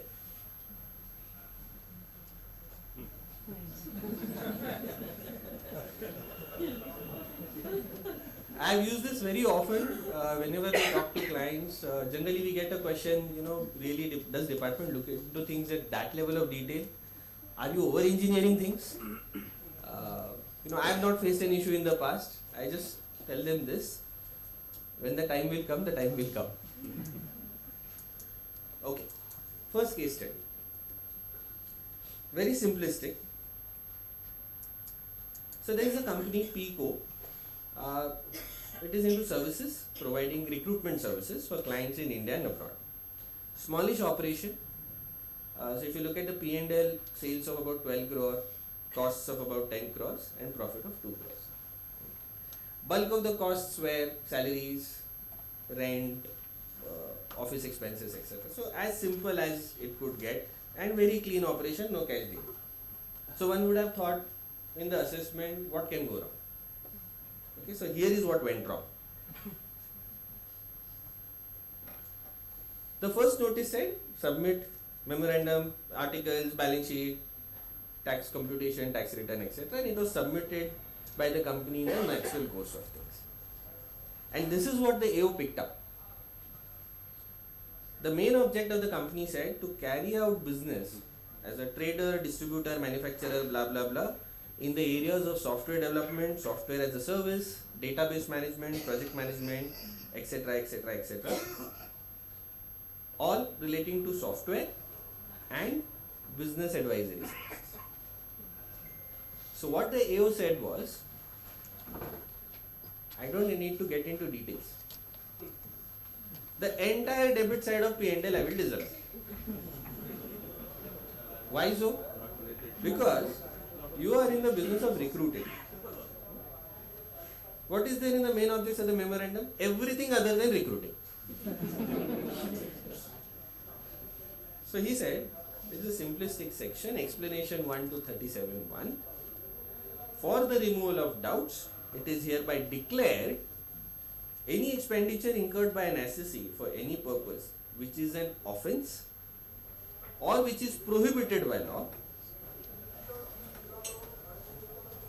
shall not be deemed to have been incurred for the purpose of business or profession, and no deduction or allowance shall be made in respect of such expenditure. You are carrying an activity under the company law. You are expected that your main activity should be reflective in the memorandum. You have not done so. So your entire activity is ultra vires the Companies Act, which is an activity which is prohibited under the company law. Still you are doing that activity. Explanation 1 to 37 gets triggered. Entire debit side of P&L disallowed. What do you do? So this is the doctrine of ultra vires. Now under this whole faceless team-based assessment, department also becomes smart. They also have some technical guys at their end who do their research. And one of those technical teams actually pulled out an order passed by the ROC where a similar situation had happened. A company was in the business of chemicals, they were trading in starch. ROC said, no, your business of starch is not mentioned in the memorandum. They imposed a penalty on the company and the directors. Department used that order. See, when a similar situation happens, even ROC says that this is violative of the Companies Act. It is an offence, it is prohibited by law. We are disallowing the entire expenditure. On top of it, when the matter came to us, we did a bit of fact finding and we found a very deadly judgment of the Madras High Court. I have reproduced the observations verbatim. And after reading through those judgments, many of us were actually thinking, should we even take up the matter? Is there any merit? Kuch dam hai kya case mein? So what does Madras High Court say? It's an old judgment, 241 ITR. SSC is expected to carry on its trade or business in accordance with the law and not in violation of the law. The authorities under the Act are not required to close their eyes to infraction of other applicable laws and render such other laws and penal provisions therein meaningless by allowing a trader or an owner of business to reap the benefit of the violation of the law. And then High Court goes on and sort of elaborates on that argument. The thrust is tax department cannot turn a blind eye on what is happening elsewhere. All the laws ultimately serve a one common purpose. There is a reason why 37(1) said if you are violating any other law, I will not give you deduction of the expenditure. And that is what Madras High Court said. Okay. This is where the story ends. Now the question is, where is the controversy here? Now, the order had happened, something had to be defended in appeal. So what we argued basically is to say that, what does 37(1) say? Expenditure incurred for a purpose which is an offence. So I am incurring an expenditure for a purpose and that purpose is an offence. I have not incurred any expenditure for the purpose of an offence in this case because offence has already happened. Argument's sake, I was into recruitment, I did not incur a single rupee of expenditure. Is it an offence? Of course it is an offence because it's not given in the memorandum. So whether or not I incur the expenditure, offence is already committed.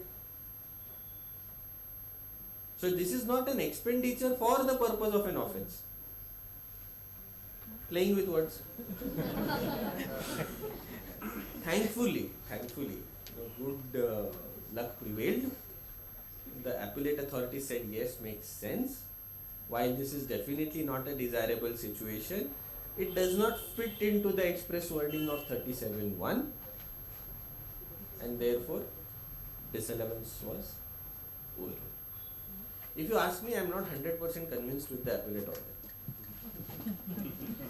Personally. Okay, another matter, we are in a business, we have to get a favorable outcome for the client is happy, good fees, we are also happy.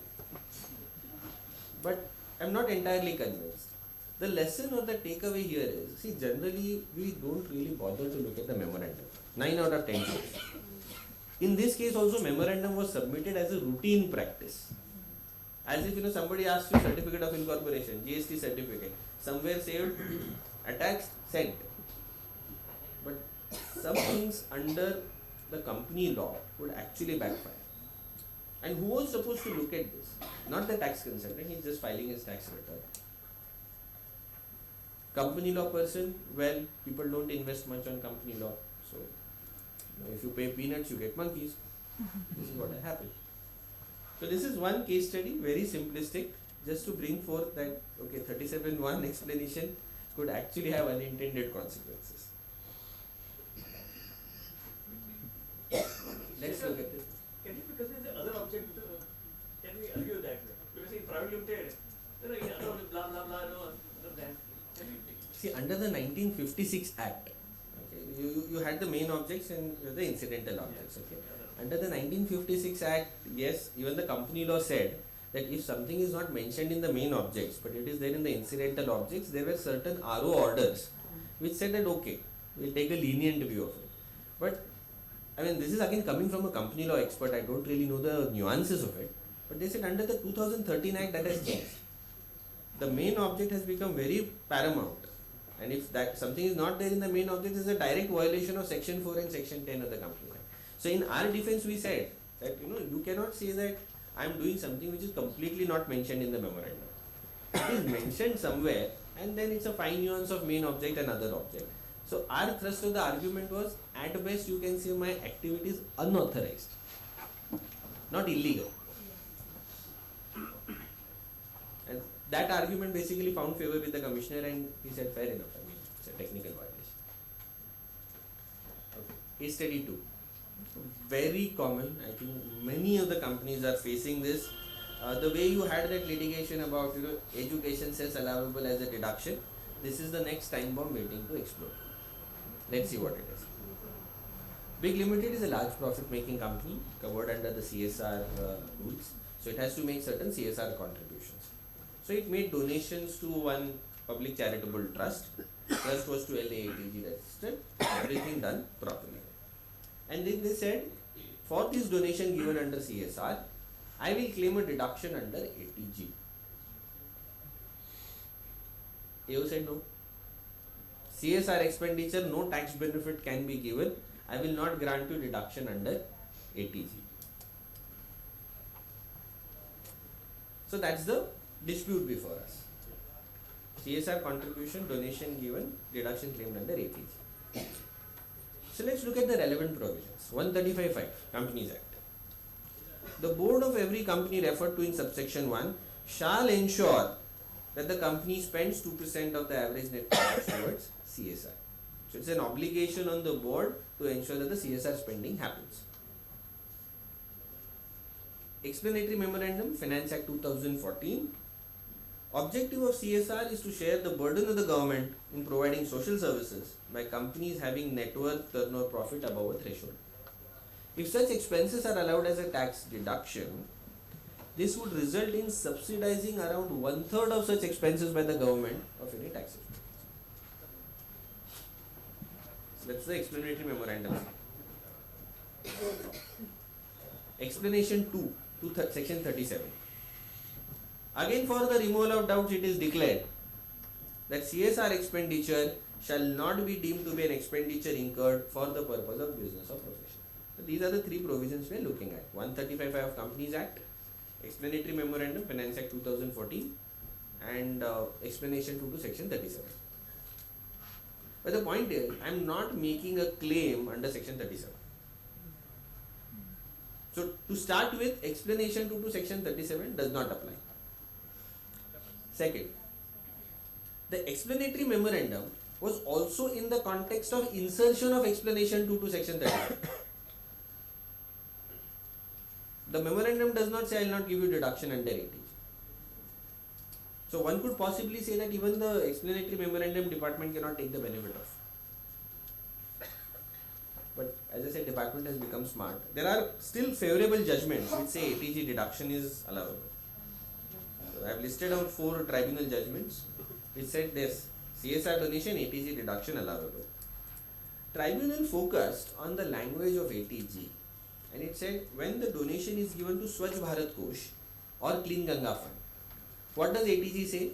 Okay, Swachh Bharat Kosh, you are giving a donation. If it is up to CSR, no ATG. If it is over and above CSR, yes, ATG is allowable. So tribunal said when they wanted to say that ATG deduction not allowed for CSR, they clearly provided it for Clean Ganga Fund and Swachh Bharat Kosh. So by implication, if you are not giving a donation to Clean Ganga Fund and Swachh Bharat Kosh, everything else there is no restriction under ATG. It is covered under the generic provisions of ATG. And therein lies the controversy. Tribunal judgments are stopping at citing these two examples and saying that governed under the generic provisions of ATG. Department has picked up that thread and they said fair enough.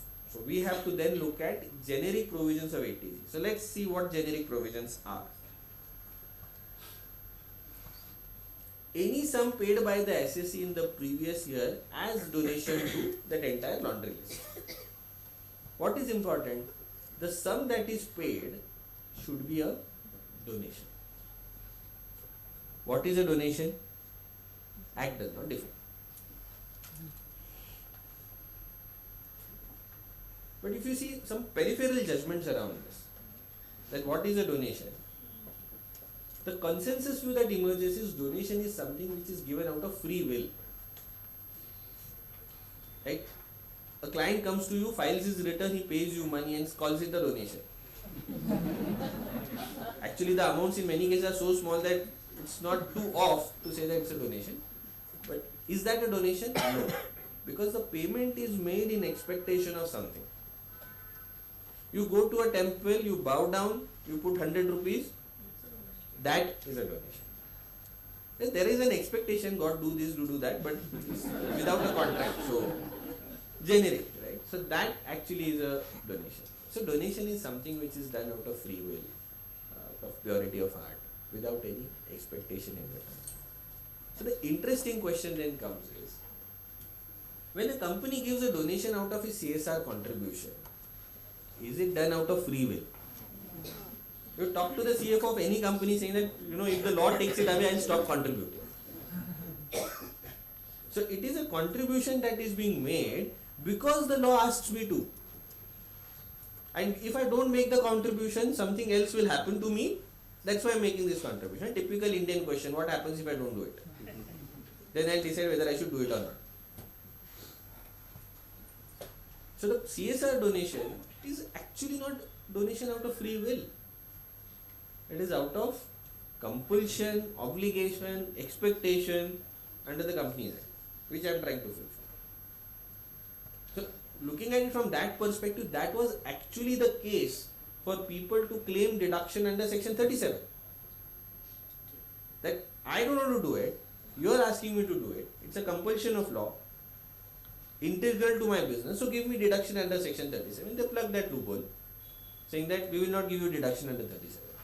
But that does not mean ATG window will still remain open, primarily on the aspect that whether it is a donation in the first place. But you have 4 tribunal judgments that are favorable. So if positions have been taken, you can always fall back upon those tribunal judgments. So that's the second big controversy. Sooner or later, we actually came across one case where department has written a 16-pager order exactly examining this issue, saying that what is a donation. I don't agree with most part of the order, that's why I have not reproduced it here. But somewhere the thinking is there.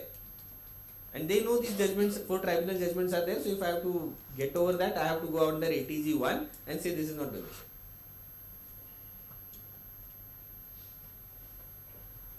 Okay, next one. This is very interesting. A seemingly winnable case lost. So, Mr. Investor acquired shares of Rocket Limited at 6 rupees per share. And because the name was Rocket Limited, in 1 year the share price went up to 283 rupees. I have never come across such shares, so don't ask me which company.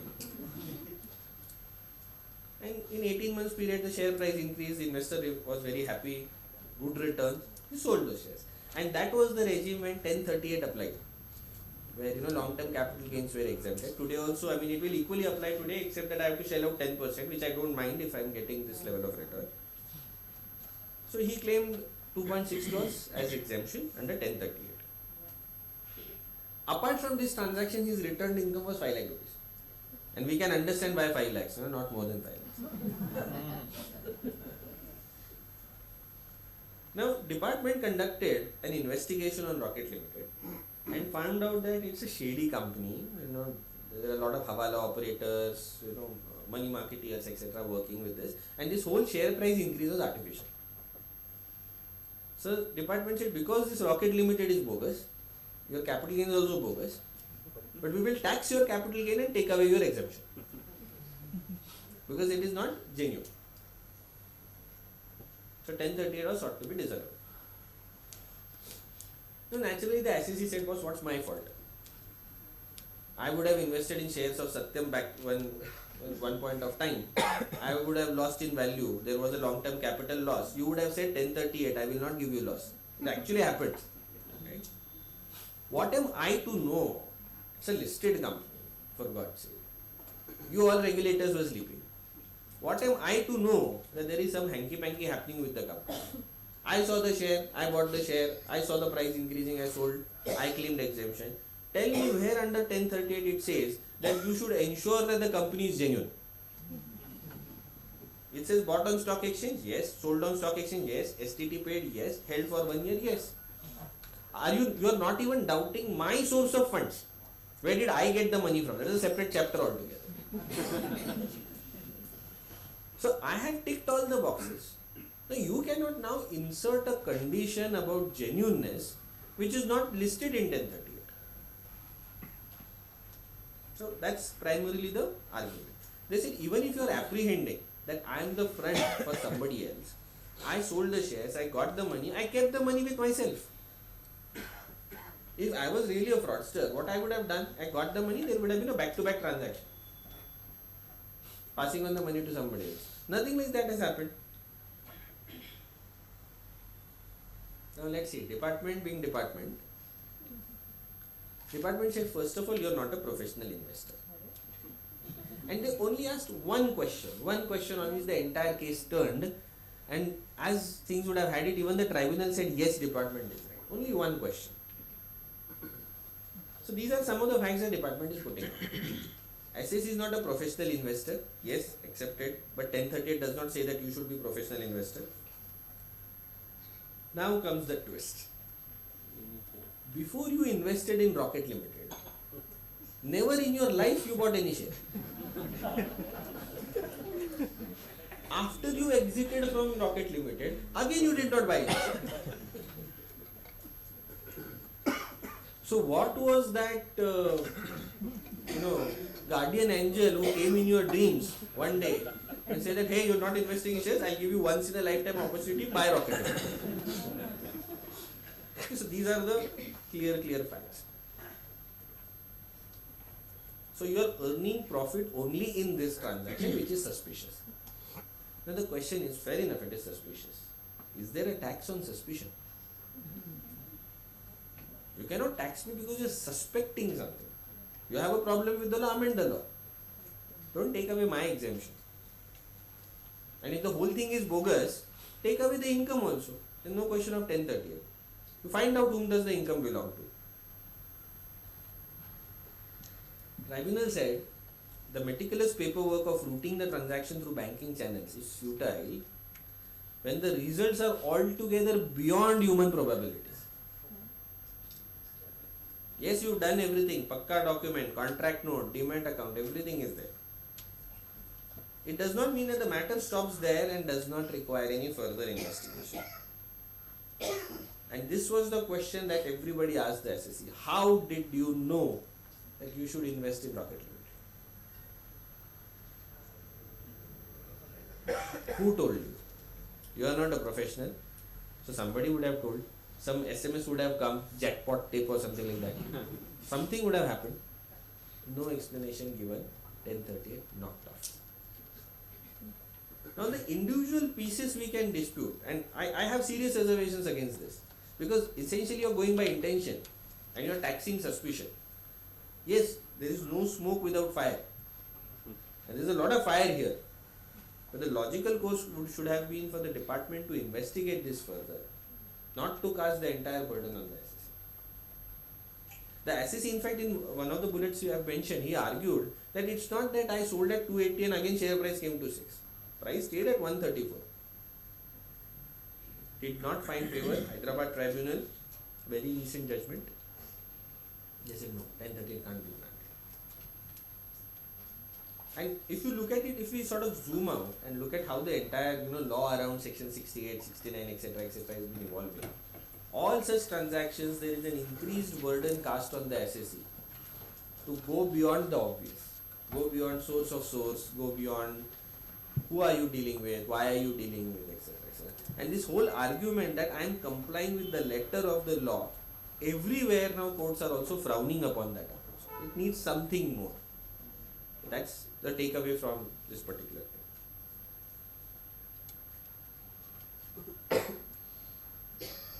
This is very local. The matter is still sub judice, so I don't know what the outcome will be, but it's a very real case. So they said, you've reported capital gains, we are accepting that, but 1038 we are not doing. And tribunal then said that, department also said, we are not taxing it as capital gains, we are taxing it at section 68, unexplained cash credit. Because on the face of it, you basically said that yes, this is capital gains arising from sale of shares. But this is clearly something else, which is unexplained, so we'll tax it under 68.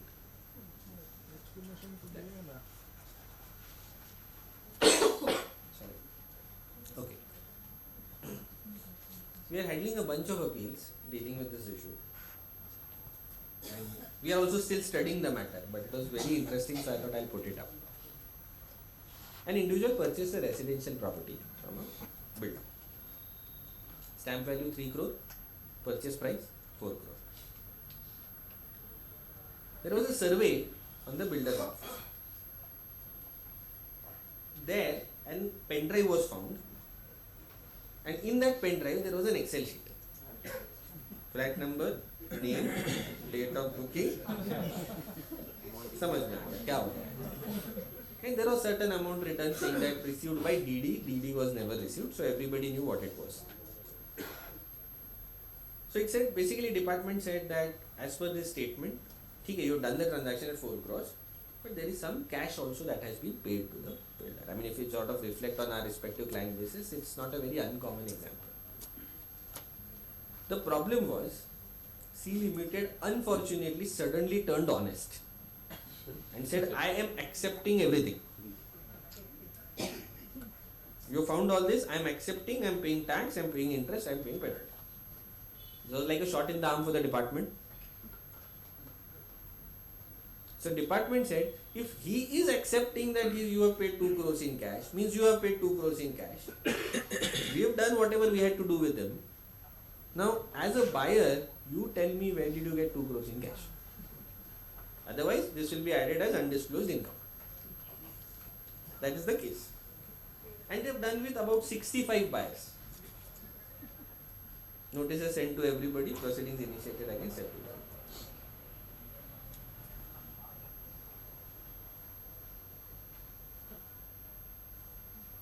Now, what are we saying here? Today, if there is a survey on my office and something is found that received 3 crores in cash from Mr. Nitin Gupta, Honorable Chairman CBDT, will you go and add 3 crores? That cannot be the basis.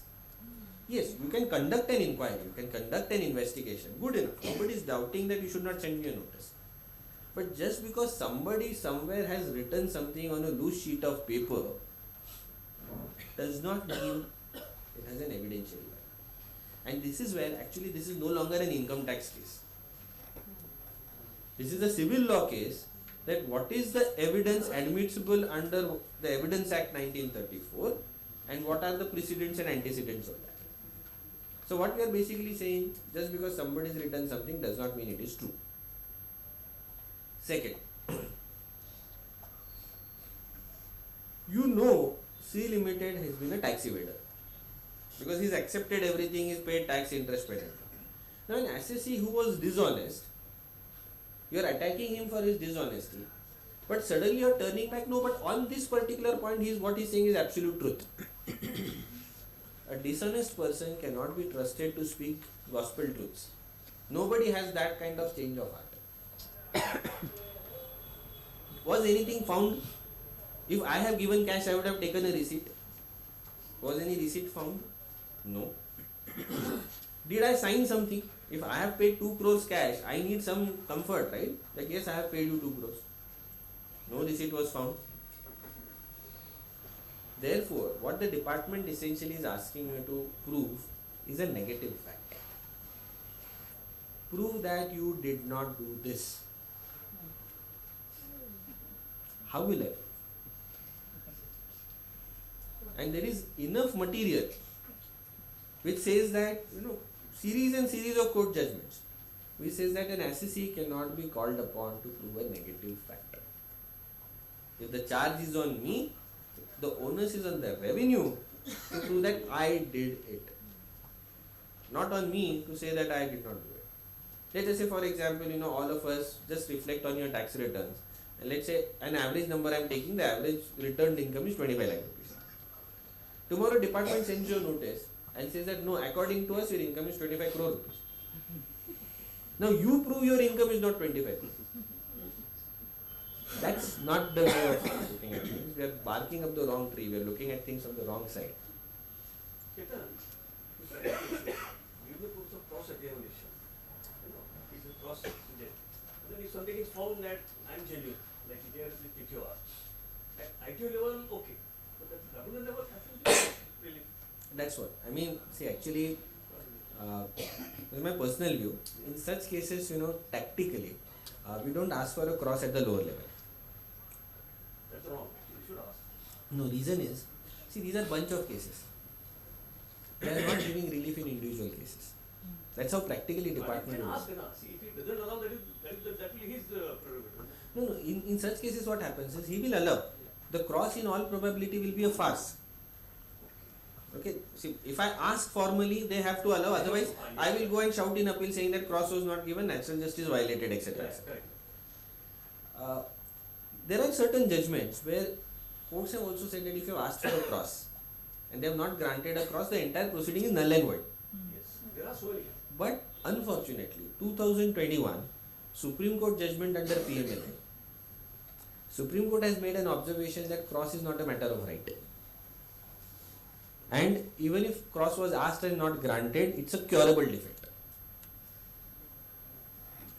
That has now become a problem. I'm not saying department is using that judgment, but that's a tactical reason of not asking the cross. Because see, right now, the situation is 65 cases.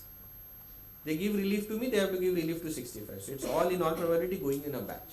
So the SSC is in for a long drawn battle.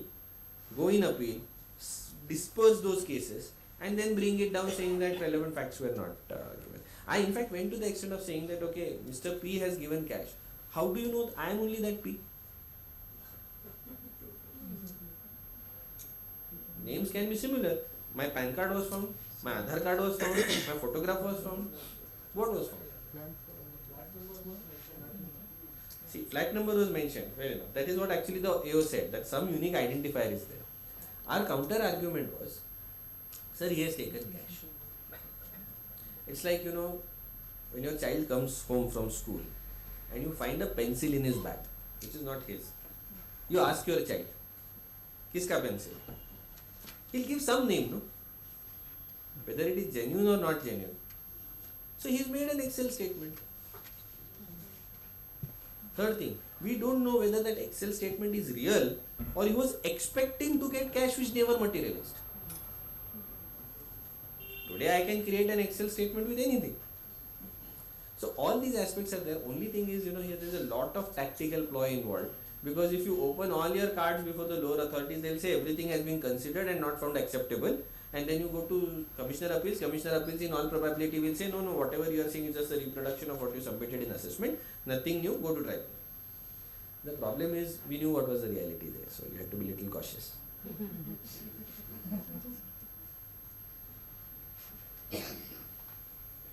Going ahead. For those of us who are dealing with charitable institutions, etc., this is very relevant. This is the time bomb on the charitable sphere. So those of us not dealing with charitable, etc., just think about it like an academic thing. Peacemaking Foundation is a Section 8 company.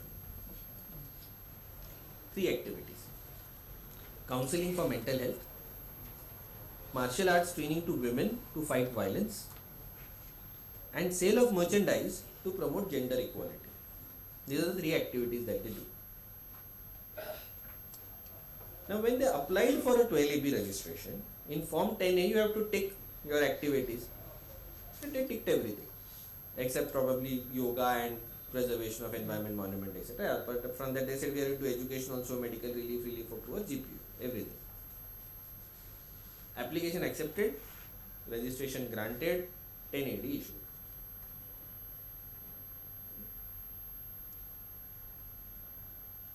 Now, we saw their activities, whether they should be categorized as education, medical relief, relief of poor, or they will go under GPA.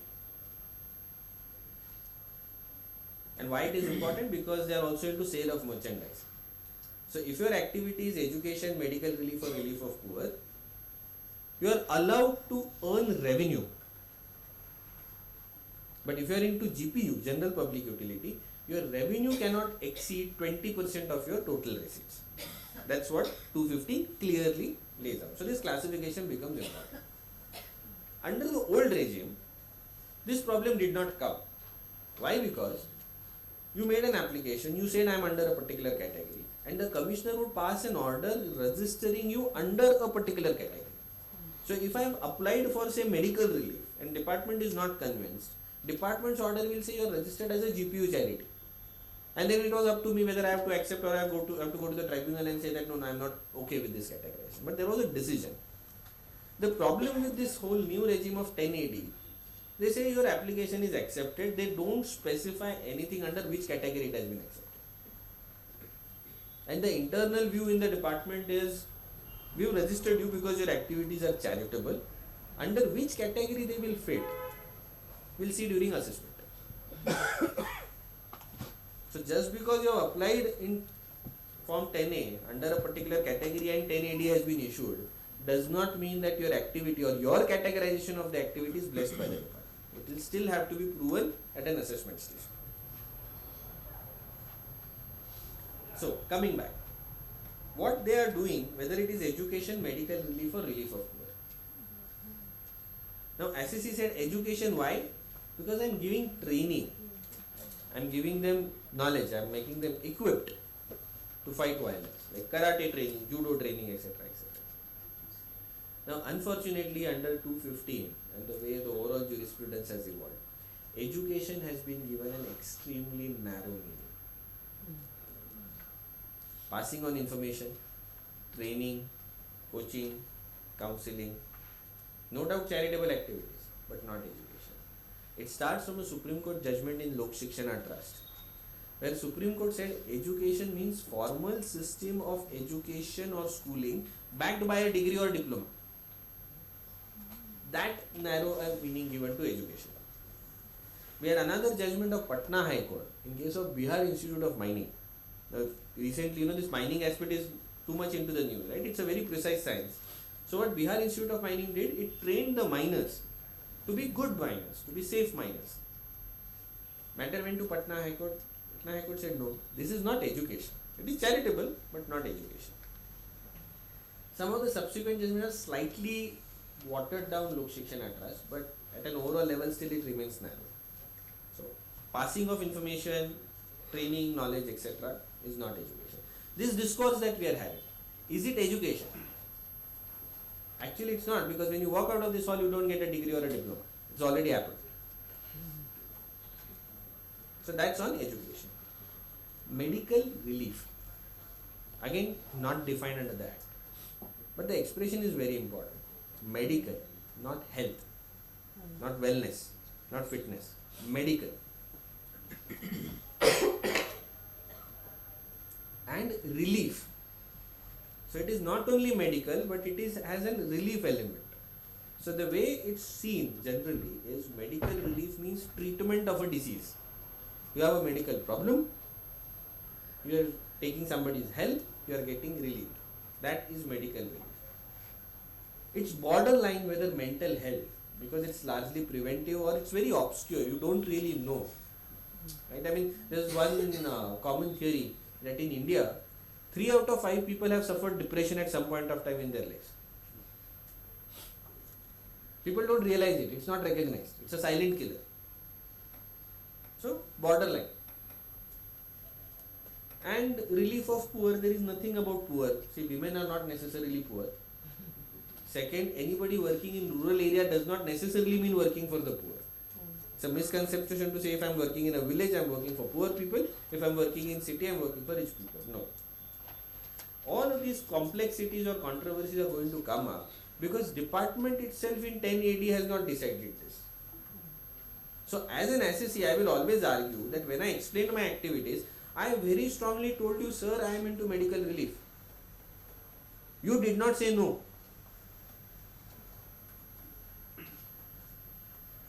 If you did not say no, and if you are not going to deal with the categories of charitable purpose, why ask it? Make 10A very simple. Say that charitable, yes, no.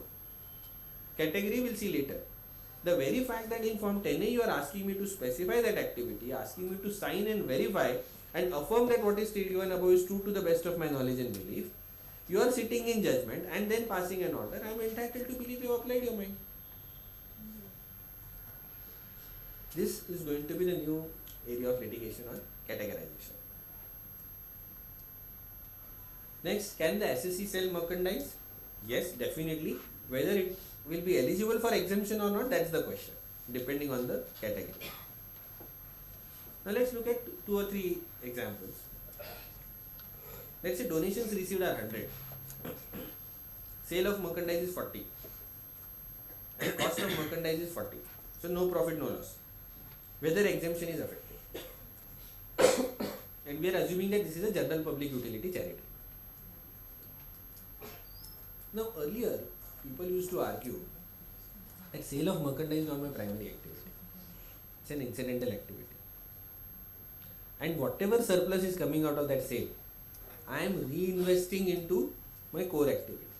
Right? What we call as a plowback theory. Surplus earned is plowed back into my activities. You would have heard October 2022, everything changed on plowback theory. Supreme Court judgment in AUDA, Ahmedabad Urban Development Authority, said that plowback theory is rejected. While Supreme Court in some of its earlier judgment itself has accepted, right from Lahore High Court judgment, Privy Council judgment, Thanti Trust, there are n number of judgments where plowback theory has been accepted. But in AUDA, Supreme Court said no. Yes, we know such disputes have been taken in the past, now we are saying no. Why? Because Supreme Court is saying where is the restriction in section 250?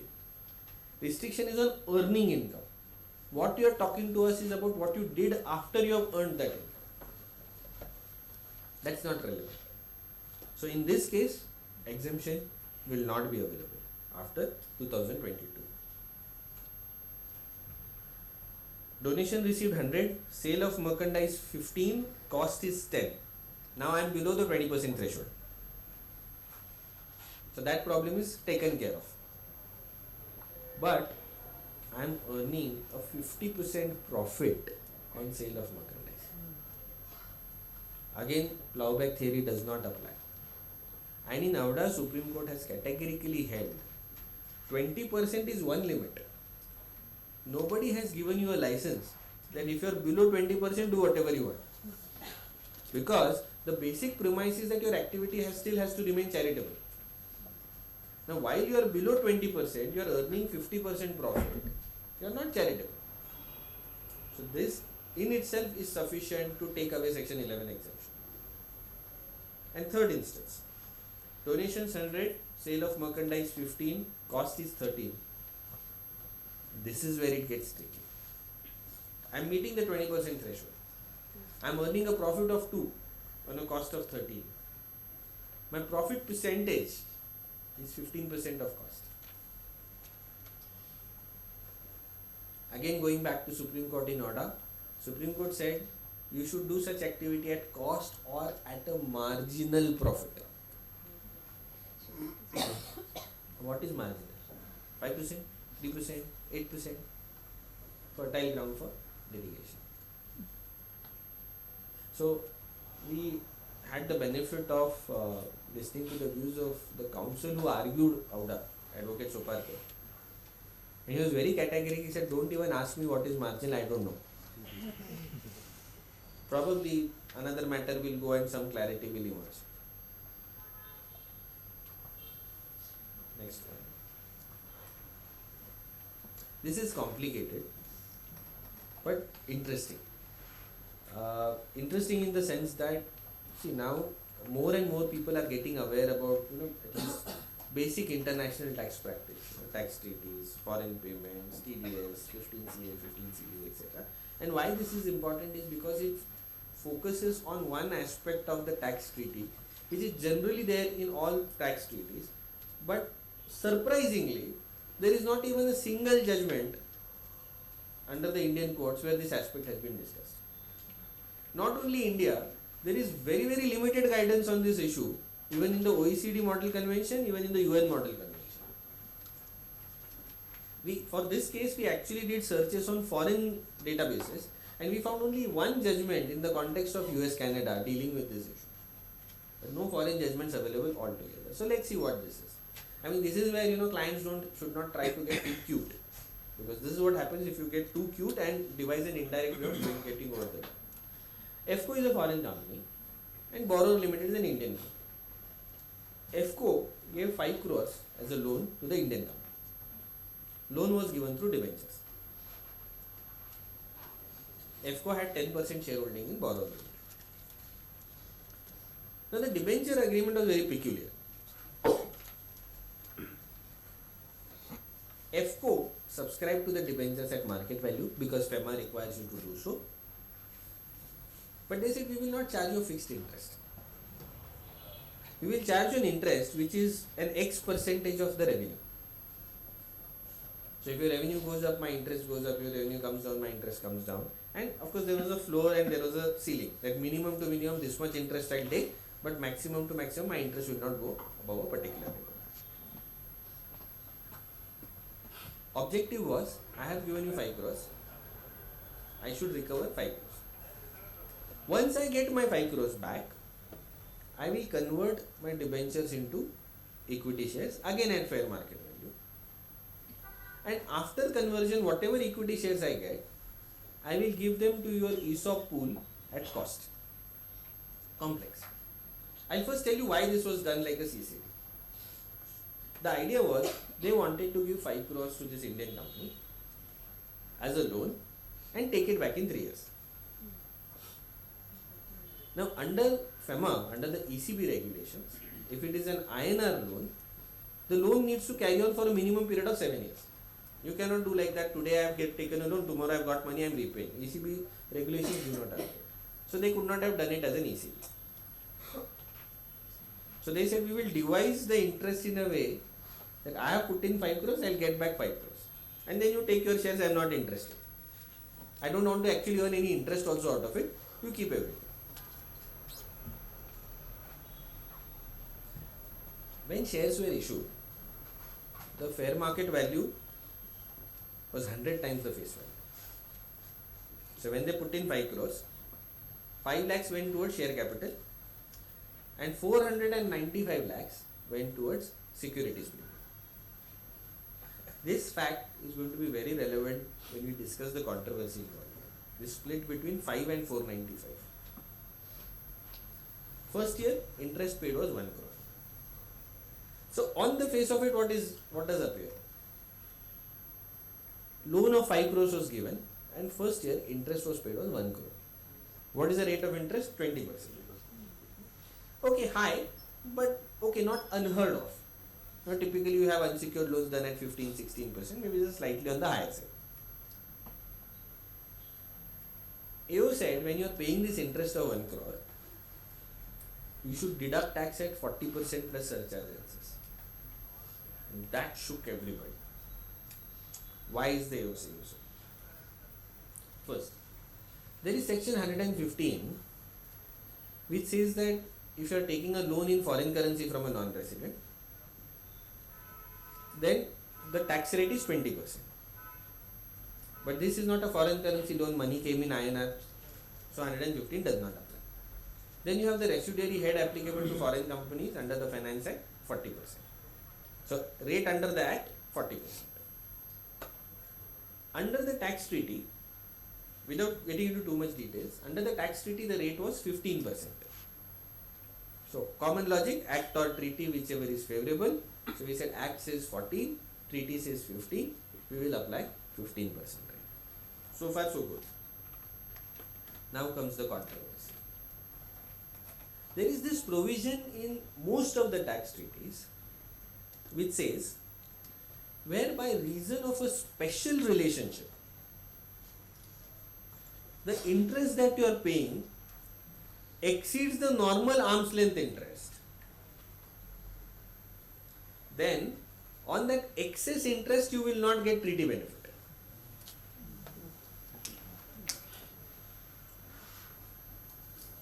Now, few things that are relevant. Special relationship. They did not say associated enterprise. They did not say holding subsidiary. They did not say relative as defined under 48(2). Nothing.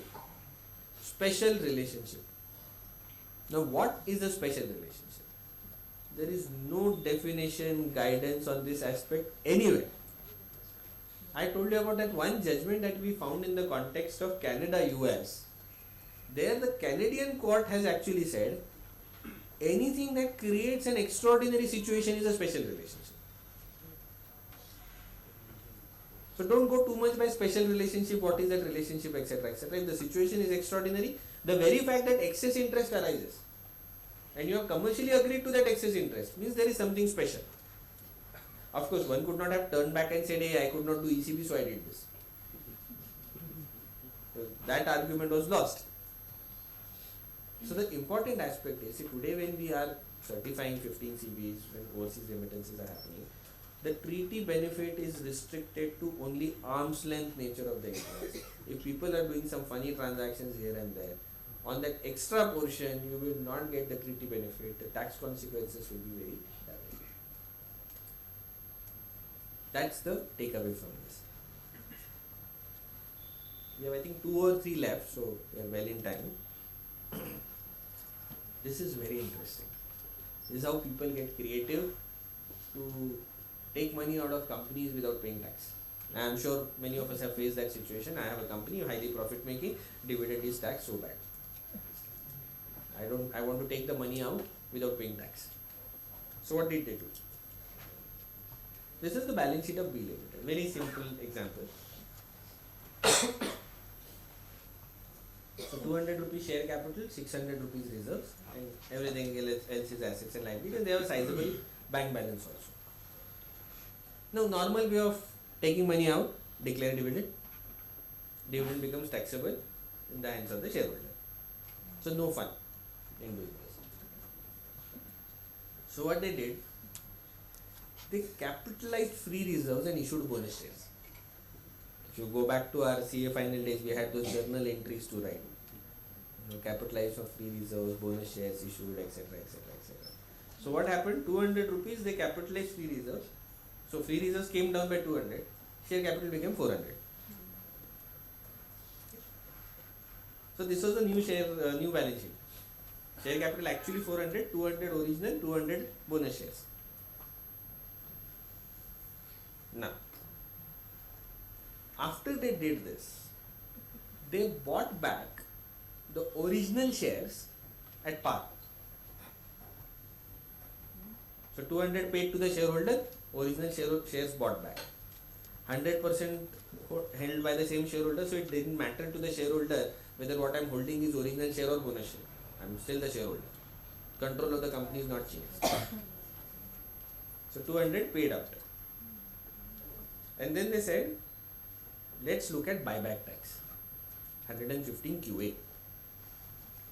115 QA says, notwithstanding anything contained in any other provisions of the Act, any amount of distributed income on buyback will attract tax. So what is the tax on? Tax is on distributed income. And distributed income means what? Money paid minus money received. So what is the distributed income in this case? Money paid to shareholder 200, money originally received from shareholder 200. 200 minus 200, 0, no buyback tax. So no tax for the company under 115 QA. Looking at it from a shareholder perspective. Now for the shareholder, when shareholder or holder of other securities receives any consideration for purchase of own shares from a company, the difference between cost of acquisition and value of consideration received will be capital gains. Cost of acquisition 200, consideration received 200, tax 0. So let's do this. New tax planning idea. But still 50 CA is still sitting there. What does 50 CA say? When you are transferring an unquoted share, sale consideration will be FMV or actual sale consideration, whichever is higher. Now definitely it's a profit making company, FMV is much higher. So can we not use 50 CA and then look at 46A to say that, okay, what is the FMV? Maybe let's say FMV is 800 rupees. So 800 minus 200, pay capital gains tax on 600. SSU also smart. He said, hang on. Look at 1034A. Any income arising to an SSE, being a shareholder, on account of buyback of shares by the company as referred to in 115 QA is income exempt from tax. So you do whatever, you do 200 minus 200, you do 800 minus 200, whatever will be the end result, income exempt. Company did not pay tax, shareholder did not pay tax. 200 crores went out. Obviously department is not going to like this. So they came to us for the fourth opinion. Because what the company felt is they had hit a gold mine. They could actually do it. And they went to 2-3 people, they got a favorable, yeah, makes sense. No question on the company side. Very simple, 115 QA, company is out of the picture. As far as shareholder is concerned, you have 1034A. So even if you import 50 CA and substitute any value, ultimately whatever arithmetic you do, at the end of the day everything is exempt from tax. So all private companies should do this. When we looked at the matter, I actually gave them a negative opinion. I said, you are not eligible for 1034. The reason we said this was, what does 1034A say? Very simple one-line section. Any income arising to an SSE, being a shareholder, on account of buyback of shares by the company, as referred to in 115 QA. Now this expression, as referred to in 115 QA is very important. What should I look for as a reference in 115 QA? Income referred to in 115 QA, SSE referred to in 115 QA, shareholder referred to in 115 QA, or company referred to in 115 QA. Therein lies the answer.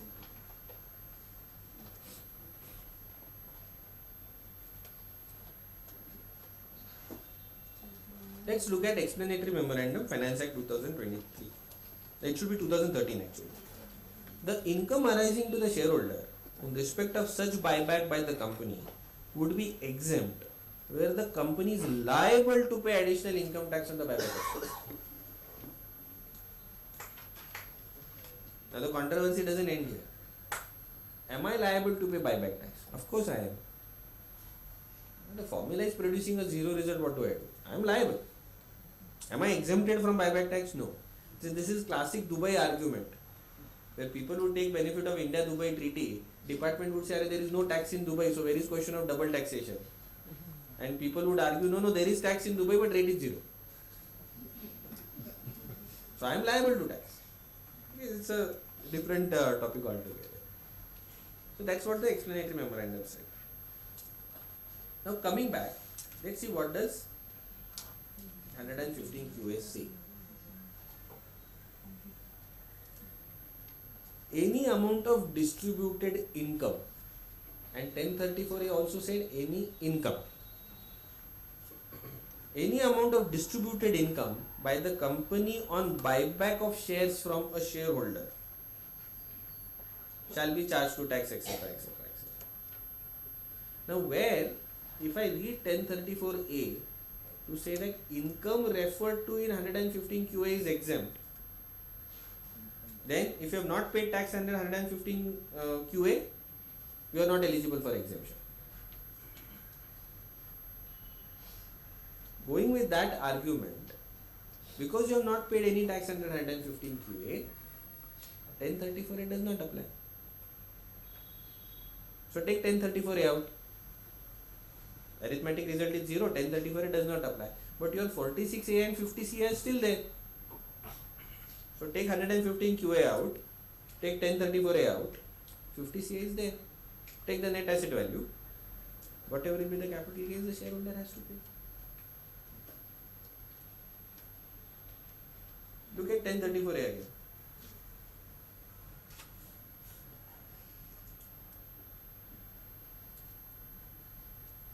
If this last wording was not there, then yes, possibly I would have said no tax. They should, if they would have simply said any income arising to an assessee being a shareholder on account of buyback of shares, okay. But that exemption is qualified with the expression as referred to in 115 QA. And that is where one gets into a harmonious interpretation. Why 1034? Because the income has already suffered taxation in the hands of the company. So no double tax. That's the meaning of 115 QA. So if something has not suffered taxation in 115 QA, 1034 it does not. I don't know what will the client is going to take of the matter, but at least in my personal opinion, I have given a negative opinion saying that 1034 does not apply. But yeah, I mean, each one of us can actually take this back home, do their own research. If somebody actually finds a good argument, then yes, it's a good tool to sort of extract profits till the time the department floods this.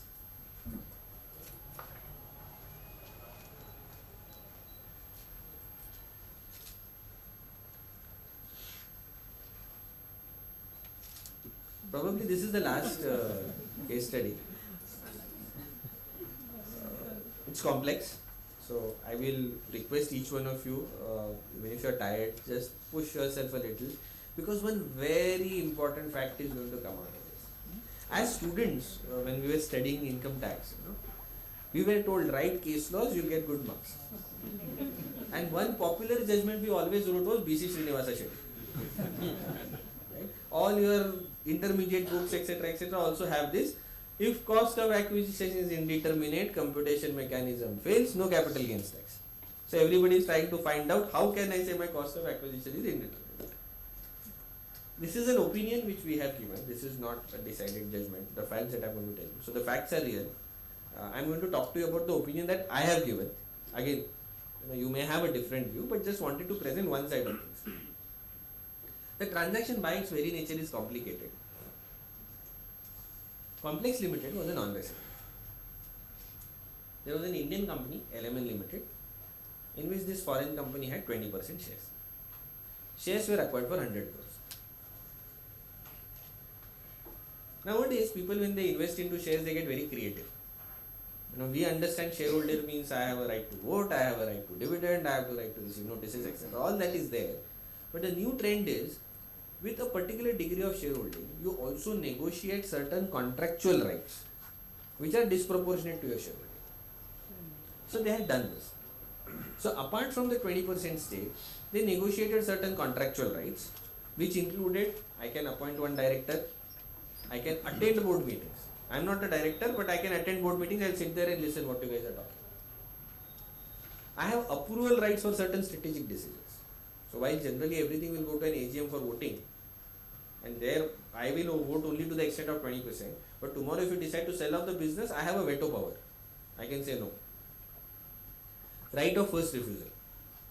Right of first refusal means if one of the existing shareholder is selling his shares, he has to first offer those shares to me. If I say no, then he can sell it to third party. So I have the right of first refusal. Always if somebody is exiting, I will get the chance to buy. And tag and drag rights. Now these are interesting rights. Tag rights basically means, let's say all of us are shareholders of a company. Everybody has one share. And somebody here finds a buyer who is willing to buy your share for 1000 rupees. And I have a tag right. Which means I can tag along with that person and tell him, तेरा बेच रहा है तो मेरा भी बेच के दे. I can tag along. Drag right is opposite. I get a buyer for 1000 rupees, but all of you said you don't want to sell our shares. And if I am a drag right holder, I can drag all of you. I am selling mine, you have to sell yours. Because typically, an investor will pay more money if he is getting better control of the company. Nobody is interested in minority stake of 5%, 10%, etc. Everybody wants controlling stake. So these contractual rights were there. So there were shares and contractual rights. Because these rights were available and they could get those rights, they bought those shares for 100 crores. Okay, so the price was 100 crores paid for shares, I got shares and rights. And it's all a part of the same agreement. After 30 months. Now why 30 months? 2 years is over. So asset has become long term. Complex Limited agreed to sell its entire shareholding to Buyer Limited for 400 crores. Okay. Don't go back to Hyderabad Tribunal, this is real. I mean, it's not that Rocket Limited 6 rupees became 283. It's actually real. Invested in a startup at 100 crores and got a buyer at 400 crores, duly supported by the company's valuation. So they got a buyer at 400 crores. But the buyer said, I don't have immediate liquidity. So what I'll do is I'll purchase your shares in 4 installments. Every installment you give me shares, I'll give you money. You give me shares, give me money. And I'm committing to you that I'll do this transaction. So in first installment, 5% shares to be sold in every installment. But these contractual rights, I could not bifurcate them. I cannot say I'm giving you 1/4 of my tag right or 1/4 of a right to appoint a director. So shares and all contractual rights went in first installment. And everything else came in the balance 3 installments. This buyer was also interested to buy because he was getting the contractual rights.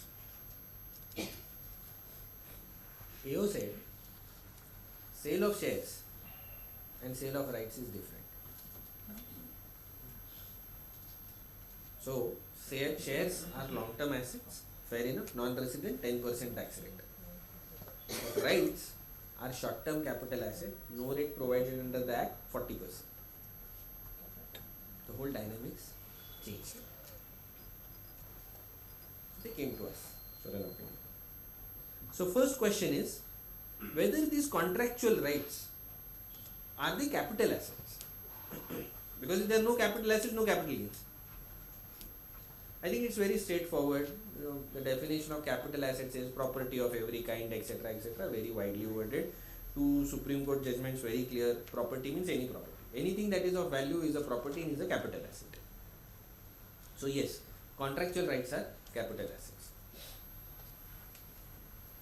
The key question was, can you separate these rights?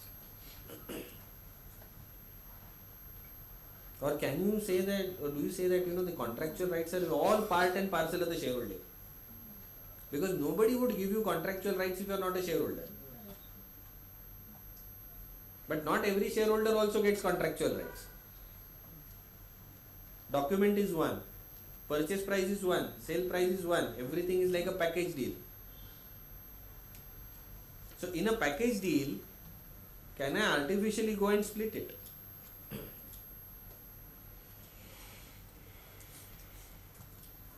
Let's do an audience poll. I mean, how many people say, there cannot be a splitting of rights? If you can just do a show of hands. Oh, very few. So everybody else is saying the rights can be actually split. Okay, let's see. We'll come to that. So on this point itself, your own conduct is testifying that you can split contractual rights. Are they traveling along with shares? No. Can you split right to dividend and transfer of shareholding? No, because these are statutory rights. They are embedded with the shares. But by your own conduct, when you said that, okay, in first installment I'll give you 5% shares, but I'll give you all of your contractual rights. Means those contractual rights are not attached to second, third and fourth installment. So by your own conduct you have separated them. So they are separable assets. And that is where the definition of the transfer 247 explanation 2. Now this is a Vodafone amendment, but relevant here. What it says, transfer includes and shall be deemed to have always included disposing of or parting with an asset or any interest therein. Notwithstanding that such transfer of rights has been characterized as being effected or dependent upon or flowing from a transfer of a share. So even 247 is actually recognizing this. Rights are separate, shares are separate. Now, okay, let's assume rights can be separated. And I have to calculate capital gains. What is the sale price? What is the cost price? Let's talk about the sale price. 50D. Where sale price is not ascertainable or cannot be determined, FMV of the asset is the sale price. 222B, what is FMV? Price that the capital asset would ordinarily fetch on sale in the open market on the relevant date. Now herein came in a catch. See, these contractual rights are not standard rights. There is no market for these rights. They are very peculiar, specific to a company, specific to a contract. Where is the market? If there is no market, where is the fair value? I mean, there is no value only. Anybody outside the company may not actually buy them. So, VC Srinivasa Shetty, machinery provision fails, or does it?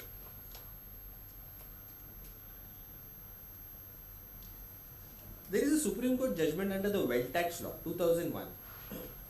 I give you the facts there and then we'll come to what the court held. So there was one of the many princes of the Nizam who was given life interest in a palace. Life interest means till the time you are alive, you can stay in the palace, don't pay anything. That was the life interest. Did he buy it? No. To whom it could have been given? Only to a prince of the Nizam who satisfied certain criteria. So you and I cannot really buy it. So was there an open market? There was no open market. So the SSC basically argued that what is the value of this life interest? The value is zero. Nobody is going to buy it, I cannot even sell it. So no wealth tax. Supreme Court said the asset must be valued in the ordinary way of determining what it would fetch if it were sold in an assumed market. Okay, there is no real market. But assume, imagine, think, there is a market. All of us are princes. In that assumption, what will be the value? The value being what an assumed willing purchaser would pay for it. When the statute uses the words if sold in the open market, it does not contemplate actual sale or actual state of the market, but only enjoins it should be assumed that there is an open market and the property can be sold in such a market. So just assume, imagine there is a buyer, there is a market and value. So, problem on sale consideration solved. Assume there is a market, assume there is a buyer, assume a value. But still on the cost, I still say BC Srinivasa Shetty. Cost is indeterminate because I did not pay anything separately for the rights. I bought shares at 100 crores. So what is the cost of these rights? Who can determine? If cost of acquisition is indeterminate, machinery provision fails, capital gains cannot be charged to tax. But very often, after BC Srinivasa Shetty, there was one more Supreme Court decision dealing with a similar principle where the court has actually distinguished BC Srinivasa Shetty. See, in BC Srinivasa Shetty, what the facts were? It was a case of sale of internally generated goodwill. The SSC was running a business. Over a period of time, he claimed that the business generated a goodwill and that goodwill was sold. In that context, Supreme Court said, what is the cost of an internally generated goodwill? Cannot be determined because it flows along with the business. So no mechanism to tax it, and that is why now you have an amendment in 55 which says basically goodwill etc. we will assume cost is zero. But This Krishnamurti judgment is very important. In Krishnamurti's case, what had happened, the assessee bought a piece of land. After a few years, he realized the land had heavy deposits of granite. It was actually a granite mine. Now, he did not have the wherewithal to extract the granite from the mine. So, he sold that mine to a third party. Land remained with the assessee, he sold mining rights. And argued, what is the cost of this mining rights? मैंने तो land लिया था. I did not buy mining rights. So cost is indeterminate. And therefore no capital gains. Just reflect on what Supreme Court said. The cost of acquisition of land would include cost of acquisition of the mining right. There is no force in the contention of the learned counsel that conceptually there is no cost of acquisition which is attributable to the right of limited enjoyment. So far as the apportionment of cost is concerned, it is a question of fact to be determined by the ITU. The determination of the cost of the right may be difficult, but is nonetheless of money value, and the best possible valuation should be made. The value of leasehold rights in the cost of acquisition of land being determinable, computation provisions are applicable. So if we read these two judgments together, if there was a cost, but it is difficult to apportion the cost, Krishnamurti judgment will apply. But if there is no cost in the first place, then BC Srinivasa Shetty will apply. So coming back to these rights, what was the cost of these rights? Do some guesswork. Naturally you paid 100 crores because you got shares and rights. If you would have offered only shares, assume a market, assume a purchaser, definitely would have paid less than 100 crores. So that 100 crores has some element of cost of rights. Use valuation techniques. Apportion something. It can't be zero, can't be indeterminate, you cannot say computation mechanism. Maybe some other offers are also there which are lower without this rights. Absolutely. So that will be the cost in that case. Absolutely. Absolutely. Or other way one does is, you bought shares at 100 crores. What was the FMV of the shares at that point in time? 100 minus FMV is the value you have paid for the. So it will be approximate, but it is possible. So that is where, I just wanted to keep this focus on BC Srinivasa Shetty. It's a very abused judgment. The judgment applies in a very limited context, and while applying that, also take note of Krishnamurti. Last case study, it's very simple. There is no complexity here, but one of my team members felt it was interesting, so just to respect his views, I have kept this judgment here. Very straightforward. Windfall Private Limited has 10 shareholders, and this is their balance sheet. Nothing in the balance sheet, only land. Share capital, land. Cost price of the land is 10 crores, but stamp valuation is 50 crores. Market value is 80 crores. Now everybody wants to take out this land, so they said, okay, let's wind up the company. We'll wind up the company. Company will transfer the land to the shareholders. 50 CA will apply. So 50 crores we will consider as the value. Minus 8 crores is the cost of acquisition with indexation, etc., etc. Company will pay tax, end of story. The reason we brought this up is, generally when we talk about valuation in the context of capital gains, etc., we always talk about fair market value. The fair market value may be stamp duty value, it may be Rule 11 value, but it is always fair market value. There is only one place in the Income Tax Act where the word uses market value and not the fair market value, and it is this. Section 46. Where assets of a company are distributed to the shareholders on liquidation, such distribution shall not be regarded as a transfer by the company. So when company gives the land to the shareholder, no tax, because 46(1), no transfer, no tax. But 46(2), where a shareholder on liquidation of the company receives any money or assets, he will be taxed under capital gains in respect of money received or the market value of the assets on the date of distribution, not fair market value, market value. So when the shareholder has to pay tax, shareholder put in 8 crores. He is getting land of not 50 crores, 80 crores. Because that's the market value. If it would have been fair market value, I would have gone by 50. Because 50C, 50CA, 43CA, one would have gone by fair market value. But it is not fair market value, it is market value, which is 80 crores. So 80 minus 8, subject to indexation, shareholder will be liable to tax. There is no way of tax avoidance, tax optimization by going through voluntary winding up and doing the transfer at par value, etc. So tax, in a very brief thing, the takeaway from this. Lastly, I always end my sessions with this. You would have seen what is the complexity involved, and I am sure all of us in our respective fields are dealing with such controversies day in, day out. Somebody is examining it formally, somebody is examining it informally, but everybody is applying their minds. And this is what I tell all my clients. Good advice is expensive, because if you pay peanuts, you get monkeys. Thank you so much. These were, as I said, just my views.